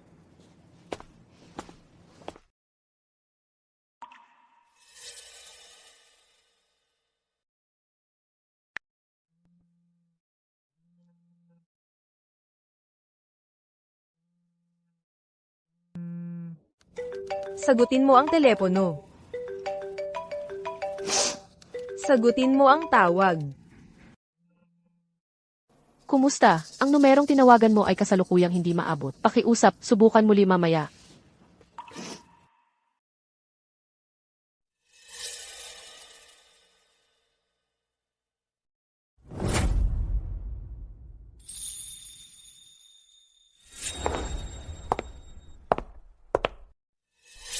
Makinig kayong lahat. May mga chismis na kumakalat sa kumpanya. Hayaan niyong linawin ko. Tigilan ang pagkalat ng chismis. At huwag kayong magpagamit sa sinumang may sariling agenda. Magtrabaho lang kayo ng tahimik. Gagantimpalaan ng kumpanya ang katapatan. Tama yan. Kapag nahuli ko ang sinuman sa inyo, na nagbabalak sa likuran ko, tapos ka na. Anyway.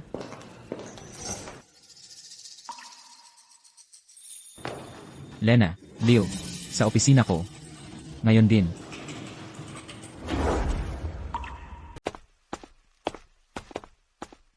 Oh, medyo abala ang mga bagay-bagay nitong huli. Pagkatapos ng trabaho, madalas ka pa ring sumama sa mga kasamahan. Sa labas. Ginoong ko. Iyon ay isang simpleng pagtitipon lang ng mga kasamahan para mapalakas ang samahan. Oo, Ginoong Cole. Walang kakaiba. Talaga? Kung ganoon, mabuti, ang kumpanyang ito ay mabuti sa inyo. Sana alam niyo kung saan nakatuon ang inyong katapatan. Ang ugali ni na Ginoong Thorne at Ginang Vance, alam niyo kung paano sila, kung malaman nila na may nagtataksil sa kumpanya, ang mga kahihinatnan ay mas masahol pa kaysa sa matanggal lang sa trabaho. CJ, lumabas na kayo. Magtrabaho na kayo.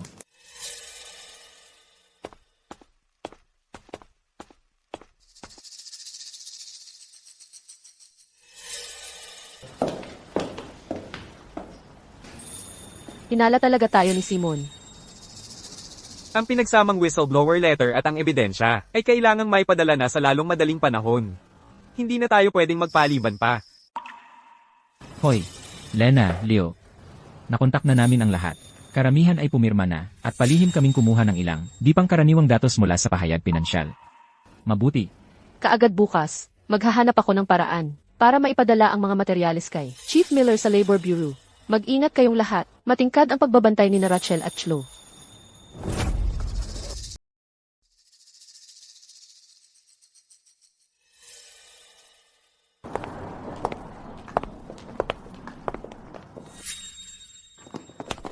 Ginang Vance. Ginang Vance, nakikiusap ako sa'yo. Nakikiusap ako sa'yo. Pakiusap, ibigay mo lang ang sahod at bonus ko. Iyon ang pera para sa buhay ng anak ko. Nora, kaunti na lang ang oras ni Nora. Sabi ng ospital, kung hindi siya maoperahan agad, siya ay. Pakiusap, mahabag ka naman. Bigyan mo kami ng pagkakataong mabuhay. Alisin mo ang maruming kamay mo sa akin. Ava, wala ka bang hiya? Pumunta ka rito sa opisina para maggulo. Eksakto. Bilisan mo. Ginang Vance, alam kong mali ako. Hindi dapat ako sumagot sa'yo ng harapan. Hindi dapat kinuha si Ginang Rosie. Parusahan mo ako kung paano mo gusto. Bawasan mo ang sahod ko. Tanggalin mo ako. Tatanggapin ko lahat. Nakikiusap ako sa'yo. Karapatan kong makuha ang perang iyon. Pinaghirapan ko iyon sa aking performance. Maging mabait ka naman. Iligtas mo ang buhay ng anak ko. Nakaluhod na ako para sa'yo. Pera para sa buhay. Bless you. Ava Morgan, anong pakialam ko kung mabuhay o mamatay ang anak mo? Anong kinalaman yan sa kumpanya? Anong lakas ng loob mong banggitin pa sa akin ang performance mo?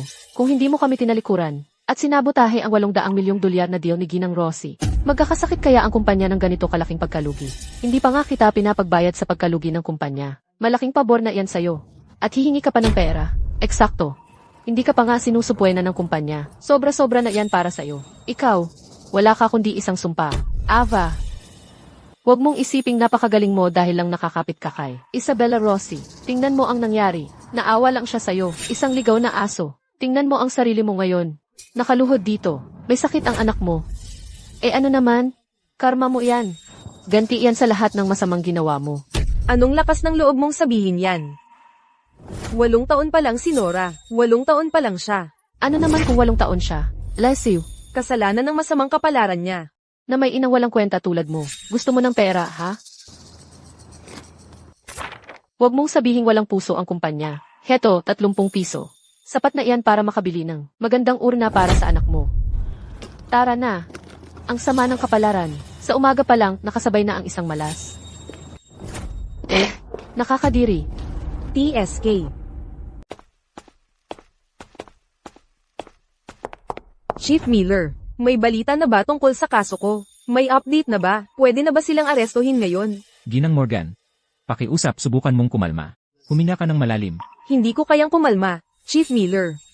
Naghihintay ng operasyon ang anak ko. Kaninang umaga, si Rachel Vance at ang mga tauhan niya. Ay hinahamak pa rin ako. Sinasabing wala akong makukuhang kahit sentimo. Hindi ang sahod ko, hindi ang komisyon ko. Wala akong makukuha. Naghihintay ng operasyon ang anak ko. Kailan ba kayo kikilos? Sa wakas. Ginang Morgan. Seryoso po ang pagtingin namin sa kaso ninyo. Pinapabilis na namin ang proseso. Sa ngayon, ang video na ibinigay ni Ginang Rossi at ang ilang ebidensyang litrato ay napakahalaga. Opisyal na namin binuksan ang investigasyon. Ibig sabihin ba nito? Pwede na ninyo silang arestuhin ngayon? Ibig sabihin ba nito na kaya na nilang babayaran na nila ako ngayon? Ito lang kasi. Pero hindi sapat ang ebidensyang ito mag-isa. Tungkol kay Victor Thorne, ang pangunahing ebidensya sa kanyang pinaghihinalaang paglustay at panunuhol ay hindi pa kumpleto, halimbawa ang tiyak na daloy ng pondo, at ang ebidensya ng iligal na paglilipat ng benepisyo kay Director Sterling. Ang mga puntong ito ay nangangailangan pa ng karagdagang pagpapatunay. Pero huwag kang mag-alala. Humiling na ako ng warrant sa investigasyon sa aking mga nakatataas. Kapag napag-alaman na namin ang ebidensyang ito at nakuha na ang warrant, arestuhin namin sila kaagad. Hindi pa tapos ang mga legal na pamamaraan. Hindi natin sila pwedeng bigyan ng hinala at kumilos ng padaskol-daskol. Hindi pa. Ang mga proseso ninyo. Ang anak kong si Nora ay nasa ospital, naghihintay ng pera para sa operasyon niya. Wala siyang oras para sa mga proseso ninyo. Kailangan bang mamatay muna ang anak ko? Bago ninyo matapos ang mga proseso ninyo. Ginang Morgan. Lubos naming naintindihan ang nararamdaman nyo. Pero, ang batas ay may sariling mga proseso. Dapat nating sundin ang batas.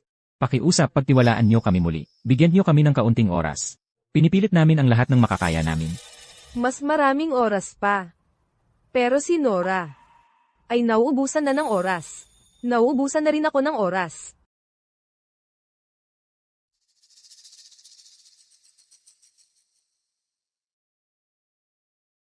Ginang Morgan. Saan ka pupunta? Ayos ka lang ba?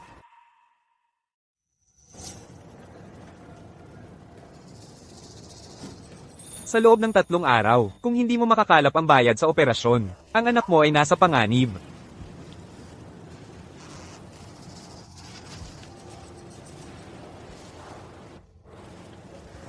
Nora, pasensya na, anak.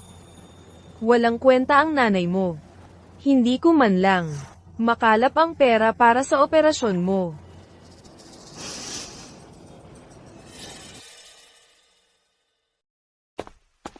Hindi na makapaghintay ang Vortex Group. Si Ava Morgan at ang kanyang anak na babae ay nasa bingit na. Bawat minutong nasasayang natin ay lalo lamang silang itinutulak sa daan patungo sa kapahamakan. Chief Miller, akala ko nasa labas ka para sa trabaho. Ano ang nagdala sa iyo pabalik? Pagpaliban muna natin yan. Chris! Ngayon din, balikan mo lahat ng ebidensya na mayroon tayo laban sa Vortex Group ng isa pang beses, lalo na ang kuha ng video na ipinadala sa atin ni Ginang Rossi at ang talaan ng paggastos. Tumutok sa timeline at mga koneksyon. Ay cross-reference ang mga record ng hindi tamang pag-aproba ni Director Sterling. Sa timestamp ng paghahatid ni Simon Cole ng card sa kuha ng surveillance, magsagawa ng isa pang cross-check. Kailangan nating, sa pinakamabilis na paraan, may patibay ang chain of evidence para sa kasong ito. Chief Miller, ang ebidensyang ito, hindi ba natin ito naipadala na para sa verification? Nakasalubong ko lang si Ava Morgan sa pag-alis ko. Kailangan ng pera ng kanyang anak para sa operasyon.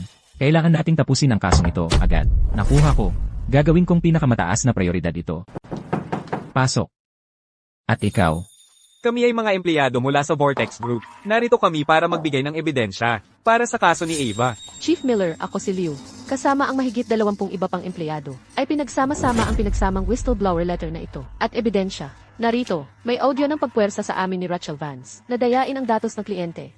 Mayroon ding mga kopya ng datos pinansyal, na nagpapakita na inutusan kami ni Victor na dayain ang mga libro. Kasama ang detalyadong listahan kung paano ang karamihan ng mga empleyado ay binawasan ng kanilang bonus sa performance, at pinigil ang sahod ng walang dahilan. Nalaman din namin na ginamit ni Victor ang pondo ng kumpanya sa ilalim ng pagkukunwaring gasto sa proyekto para bumili ng mga mamahaling gamit. Lihim namin kinopya ang mga invoice. Karamihan ng mga sales credits ni Ava ay kinuha ni na Rachel at Victor na nagtulungan para kunin ang mga ito bilang kanila.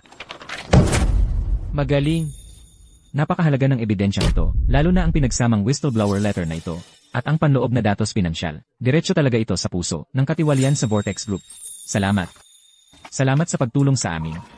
Chief Miller, naaprubahan na ang ebidensya na tumanggap ng suhol si Director Sterling para sa hindi tamang pag-aproba ay lubusan ng napatunayan. Na-issue na ang warrant sa investigasyon. May order tayo na kumilos na ngayon. Imbestigahan natin ang Vortex Group at parusahan ng mabigat ang mga nagkasala. Makakamit natin ang hustisya para sa mga biktimang empleyado.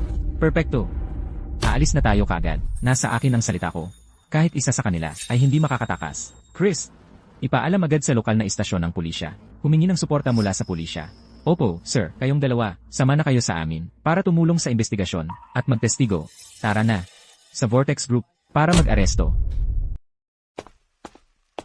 Si Ava ba yan? Ano nang ginagawa niya rito? Hindi siya rito para gumulo, di ba? Ano yung nasa kamay niya? Rachel, lumabas ka rito ngayon din. Ay naku, si Ava. Ava, ang lakas ng loob mong magpakita dito. Rachel, tanungin kita ng isa pang beses. Ang sahod ko, babayaran mo ba o hindi? Hanggang ngayon, hindi mo pa rin naipon ang sapat para sa bayarin sa medisina ng anak mo. TSK. Hindi ba tinulungan ka ng mahal mong kapatid na si Isabella? Hindi niya ako tinulungan. Tama na ang usapan. Magbabayad ka ba o hindi? Hindi.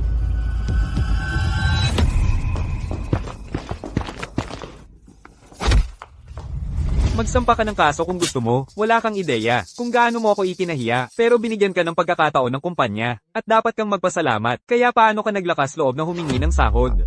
Iyon ang sahod ko. Lahat ng 4,800 piso.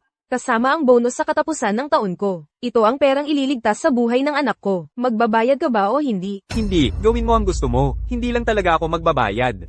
Ava, tingnan mo ang kumpanya. Hindi ka man lang sinisi sa pagkawala ng order na yon. Kung magpapatuloy kang magkagulo, baka wala ka talagang makuha kahit sentimo. Kung hindi mo ako babayaran, sa araw na ito, isasama ko kayong lahat sa pagbagsak ko.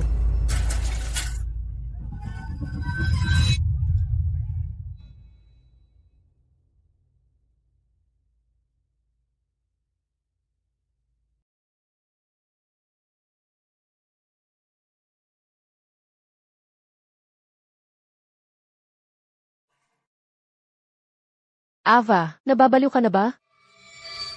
Huling hihilingin ko, sa iyo, ang sahod ko. Babayaran mo ba ako, o hindi? Ihulog mo ang lighter. Mapag-uusapan natin ito. Tama yan, Ava. Tingnan mo, hindi kailangang lumala ang sitwasyon, hindi ba? Ava, ihulog mo ang lighter. Mapag-uusapan natin ito ng maayos. Mapag-uusapan ng maayos. Ngayon mo lang naisip na, pag-usapan ng maayos. Nasaan ang usap tayo nung una? Kayong mga nagtulak sa akin dito. Kayong mga nagpilit sa akin na gawin ito. Babayaran mo ba ako o hindi? Babayaran kita. Babayaran kita ngayon din. Bayaran siya? Hindi pwede. Nanggugulo ka sa akin, ganoon ba? Sa tingin ko wala kang lakas ng loob na sindihan yan. Kayong mga kaawa-awang manggagawa, kayong mga maliliit na sinta. Ang alam nyo lang gawin, ay ang mga desperadong hakbang na ito. Magkano ba ang halaga ng buhay mo? Kung mamatay ka, ideklara ko lang iyan, bilang aksidente. Ang kumpanya ay hindi mananagot kahit kaunti. Tama. Ang ginagawa niya ay paglalagay sa panganib ng kaligtasan ng publiko. Isa pang kaso yan laban sa'yo. Oh, tama nga. Pumasok ka rito kanina na may dalang gasken. Iyon ay agresibong pagbawi ng sweldo. Alam mo ba kung ano ang ibig sabihin ng agresibong pagbawi ng sweldo? At may lakas ka pa ng loob na humingi ng pera sa akin? Paniguradong mabubulok ka sa loob ng kulungan. Sige, sindihan mo. Anong problema? Takot ka? Kailangan mo ng tulong? Isa kang walang pera at talunan. Akala mo ba talagang hindi ko? Isasabay ang ating dalawa. Isasabay ang ating dalawa. May lakas ka ba ng loob? Huwag mong isipin na natatakot ako sa pagwagayway mo ng lighter. Hindi ako takot sa'yo. Mga walang pera at talunan kayong lahat. Kung talagang may lakas kayo ng loob na isugal ang buhay ninyo, hindi kayo magtatrabaho bilang maliliit na sinta sa buong buhay ninyo. Hoy, hindi ba't dinilig mo lang ang sarili mo ng gasolina? Sige na, sindihan mo. Walang lakas ng loob pero gusto mo ang pera mo? Binibigyan kita ng pagkakataon at sinasayang mo ito. Ginoong Thorne, hindi na kailangang mag-aksaya ng hininga sa kanya. Seguridad. Seguridad, itapon mo siya. Pinipilit mo akong kumilos. Pinipilit mo ako.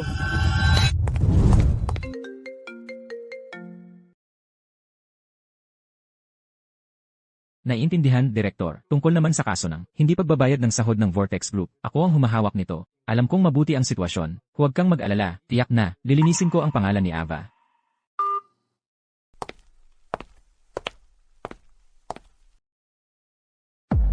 Wala akong magawa kundi ito. Ava, Baliw ka ba? Nababaliw na ako kung hindi ko makuha ang sweldo ko ngayong araw. Walang makakaalis dito ng buhay. Magbabayad ka ba o hindi? Ava, Huwag kang gumawa ng kalokohan. Ihulog mo ang lighter.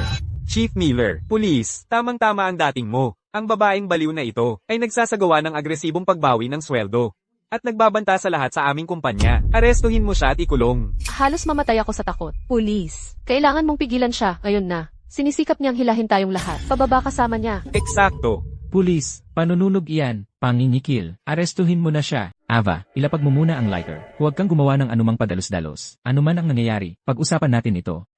Pag-usapan natin. Babayaran ba nila ako? Huwag kang maglakas loob naman Ira sa akin. Sino ang may utang na sahod sa'yo? Ano, ngayong nandito na si Chief Miller at ang pulis. Natatakot ka ng aminin. Ava, magtiwala ka sa akin. Ngayong nandito na kami, sisiguraduhin naming ikaw at lahat ng empleyadong may utang na sahod ay makakakuha ng katarungan. Ilapag mo ang lighter. Ilapag mo. Chief Miller, ano pang hinihintay mo? Pusasan mo siya ngayon din, delikado siya. Victor. Mali ang pagkakaintindi mo. Hindi kami narito ngayon para arestuhin si Ava. Victor. Nagkakamali ka. Hindi kami narito ngayon para arestuhin si Ava. Victor, Rachel, Simon. Kami ay mula sa kawanihan ng paggawa ng lungsod ng Mayumi na nakikipagtulungan sa Departamento ng Pulisya. Sa ngayon, narito kami para imbestigahan kayong lahat ayon sa batas. Ito ay isang warrant sa investigasyon. Pinaghihinalaan kayo sa maliisyosong pagpigil sa sweldo ng empleyado, ilegal na pagwawakas ng kontrata sa trabaho, pagpeke ng mga dokumentong pinansyal, paglustay, panunuhol, at pag-uutos sa iba na ilegal na pumasok sa isang tahanan, at sirain ang ari-arian. Ha ha ha. Oh, pakiusap. Chief Miller, nagbibiro ka lang. Nakakatawa ito. Ano ang ibig mong sabihin ng ilegal na pagpasok at pagkasira ng ari-arian? May ebidensya ka ba? Kung wala, paninirang uri lang yan. Victor. Hindi lang namin mayroong ebidensya ng inyong kumpanya sa pandaraya sa pananalapi, kundi pati na rin ebidensya na si Director Sterling ay tumatanggap ng suhol, pati na rin mga larawan ni Ginang Vance na namumuno sa pagsalakay sa bahay ni Ava at winawasak ang ari-arian, mga testimonya ng saksi. Na-verify na namin at isinumite ang mga ito. Ngayon, pakiusap na makipagtulungan at sumama kayo sa amin para sa pagtatanong. Hindi ko ginawa iyon. Siya ang may gawa. Pinagawa sa akin ni Victor iyon. Pagpigil sa sweldo, pagpeke ng mga record, pagbibigay ng card ng regalo kay Director Sterling, at ang pagpapunta sa akin sa bahay ni Ava. Pinilit niya akong gawin ang lahat ng iyon. Napilitan ako. Tama yan. Lahat ng ito ay ideya ni Ginoong Thorne. At ni Ginang Vance, ako lang ang namamahala sa pananalapi. Hindi ko alam ang kahit ano tungkol dito. Ako ay simpleng tao lang na nag-aasikaso ng pera. Hindi ko alam. Wala akong alam. Sobra ka na. Rachel, ikaw, bruha ka, sinungaling ka. Simon, gago ka rin. Nagmamanipula ng libro, nagnanakaw ng pondo. At ngayon, ako ang gusto mong pagbuntungan. Gusto mong mamatay? Ako. Victor, sinaktan mo talaga ako. Anong gagawin mo? Sinaktan niya ako. Ikaw sinaktan mo ako. Nangangahas ka? Ano naman kung sinaktan kita? Gagatin ko ang mga mata mo. Tataka si Simon, nahuli ko siya. Pupunta lang sana ako sa banyo. Pulis. Tatakas din si Chloe. Kasabwat siya. Pinapagtapo ni Rachel ang gamit ni Ava. Ipinagkait nila ang sahod namin. Kasali siya. Sekretarya lang ako. Wala akong alam. Sa kahit ano. Pulis. Heto, sina Chloe at Rachel, ang pumilit sa amin na dayain ang datos ng kliyente. Heto ang recording ng pananakot nila sa mga empleyado. At para rin kina Victor at Simon, na nagmamanipula ng libro at nagnanakaw ng pondo ng kumpanya. Heto ang mga kopya ng datos pinansyal. Si Chloe, ang pinakamalaki nilang kasabwat. Lena, kung patuloy kang kakampi kay Ava, ang bonus sa performance mo sa susunod na buwan, maaari mo nang iwanan yan. Makinig kayong lahat. Ito ang patunay na tinutulungan ni Chloe si Rachel na mambuli sa atin tuwing nagluluto ng libro si Simon para itago ang ating sahod. Kasabwat si Chloe at siya pa ang pumipirma. Kaya kong patunayan yan. Ginagamit ni Chloe ang kanyang posisyon bilang kalihim ni Rachel. Para magmalaki palagi, pinagkakaltasan niya ang ating sahod ng walang dahilan, at saka si Simon, nagluluto siya ng libro para palakihin ang gastos. Kanyang kinuha ang lahat ng bonus. Mula sa ating project team, peke ang expense reports niya, gawa ni Chloe. Tama yan. Ginoong Thorn, kung may sasabihin ka, sa bureau mo na lang sabihin. Dalhin niyo siya. Hindi, inosente ako, sumusumpa ako. Ava, mali ako, pakiusap, pakisabi sa kanila na palayain ako. Babalik ko ang pera sa'yo, doble ang ibabalik ko. Simon, Chloe, pinaghihinalaan kayong dalawa na kasabwat sa krimen. Ngayon, sumama kayo sa amin para sa pagtatanong. Tapos na tayo. Tapos na ang lahat. Dalhin niyo sila. Hindi. Bigyan niyo ako ng pagkakataon. Ginoo, pakiusap. Hindi ako yon, sumusumpa ako, ako ay. Nagtrabaho lang ako rito. Pinagawa nila sa akin yon.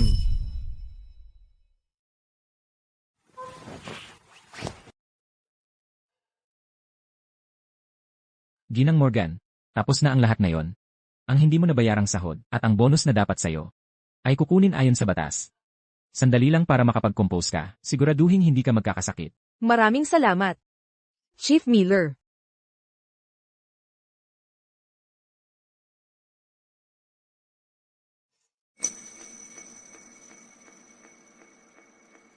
Salamat sa inyong lahat. Hello, Ava. Nasaan ka na? Ang bayad sa operasyon ng anak mo. Nabayaran ko na. Kasama ko na siya papasok sa operating room ngayon. Pumunta ka na sa ospital. Bilisin mo. Sige.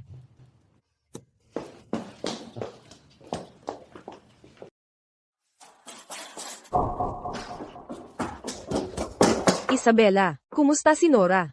Huwag kang mag-alala, nandyan si Dr. Evans. Siya mismo ang gagawa ng operasyon. Isa siya sa pinakamagaling na cardiac surgeon sa bansa. Nasa mabuting kamay siya. Sabaw ng manok ito. Pagkatapos ng lahat ng nangyari ngayon, malamang hindi ka pa kumakain. Uminom ka ng sabaw para kumalma ang tiyan mo. Kailangan mong alagaan ang sarili mo. Napaka-importante nito. Kailangan ka pa ni Nora. Isabella. Salamat. Maraming salamat. Kung wala ka. Sa totoo lang, hindi ko alam kung ano ang gagawin ko. Walang anuman, karapat-dapat ka nito, noong tinulungan mo ako, sa pag-inom ng inumin para sa akin. Alam ko na noon, na ikaw ay taong mapagkakatiwalaan ko, karapat-dapat ka nito, at ng mas magandang kinabukasan. Kamag-anak ng pasyente, Doktor, ganap na matagumpay ang operasyon. Mas maayos ang naging takbo kaysa sa inaasahan. Perpekto ang paglalagay ng balbula. Maganda ang paggaling ng kanyang puso. Matapang na bata talaga ang batang iyon. Pagkatapos niyang gumising sa anesthesia, napakatahimik niya. maraming salamat, Dr. Evans. Salamat. Trabaho lang namin yan. Mahirap ito para sa bata. Pero para sa iyo, ang ina, mas mahirap pa. Bakit hindi ka pumunta sa lounge doon, magpalit ng damit, at magayos ng kaunti? Pagkatapos niyan, pwede ka nang pumasok para makita siya. Sige.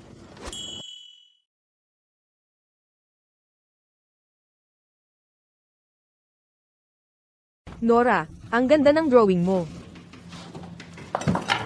Isabella, Nora, kumusta ang pakiramdam mo ngayon? Wow, ikaw ang gumawa nito. Ang ganda. Ginang Rosie, mas maganda ang pakiramdam ko ngayon. Ginuguhit ko si nanay, si Ginang Linda, at ikaw na nagdadala sa akin sa amusement park. Napakaganda naman yan. Kapag gumaling na ang ating munting Nora, at nakalabas na ng ospital, dadalhin ka namin ni nanay, sa amusement park. Okay, MMHMM.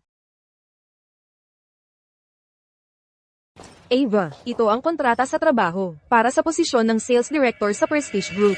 Tripleng sahod dito kumpara sa Vortex. At mayroon kaming plano ng stock option at inaalok namin ng plano ng stock option. Paglabas na si Nora mula sa ospital, pwede ka nang magtrabaho para sa amin. Iniipon ko para sa'yo ang isang pribadong opisina, nakatapat sa Timog.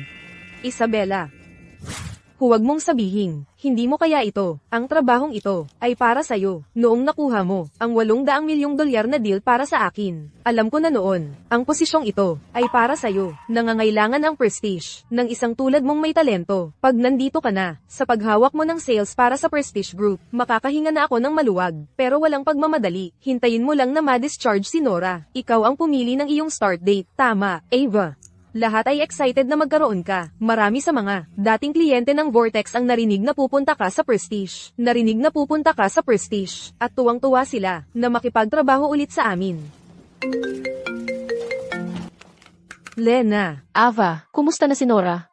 Sa aming parte, ayos na ang lahat. ang backpay na nabawi ng Labor Bureau at ang kompensasyon ay naideposito na lahat. Lahat ay nakahanap na ng bagong trabaho. Na-promote pa si Leo. Lahat ay salamat sa'yo, Ava, sa lahat ng itinuro mo sa akin. Ava, pag nasa Prestige ka na, maaari pa tayong magkaroon ng pagkakataon na magkasamang magtrabaho. Mabuti.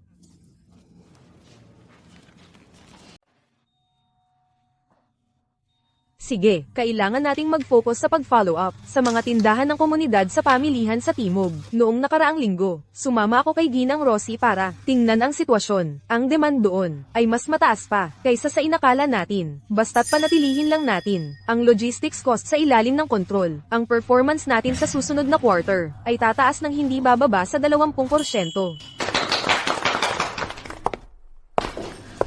Ginang Rosie, kanina, sa labas, naririnig ko ang usap-usapan ng lahat. Parang, ang plano para sa Timog, ay handa ng ilunsad.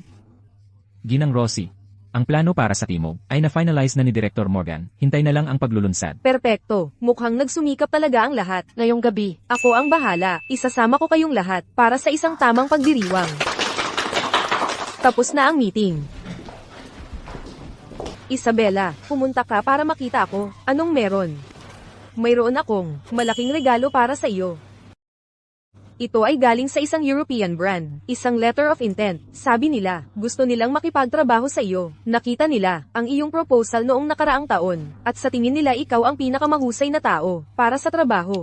Napakaganda naman. Isabela, magsisimula na akong maghanda bukas, at ihanda ang mga materyales, at layuning pirmahan ang kontrata, kasama nila sa susunod na linggo. Huwag kang magmadali, maglaan ka ng oras para ayusin ang mga detalye. Siya nga pala, lumabas na ang hatol sa kaso ni na Victor at Rachel. Si Victor ay nahatulan dahil sa paglustay, at panunuhol, at nakakuha ng 5 taon. Tungkol naman kay Rachel, nakakuha siya ng 2 taon. Ang Vortex Group, ay nabangkarota na at na-liquidate. Lahat ng mga back wages, ay nasettle na ng buo. Lahat ng iyon ay nasa nakaraan na.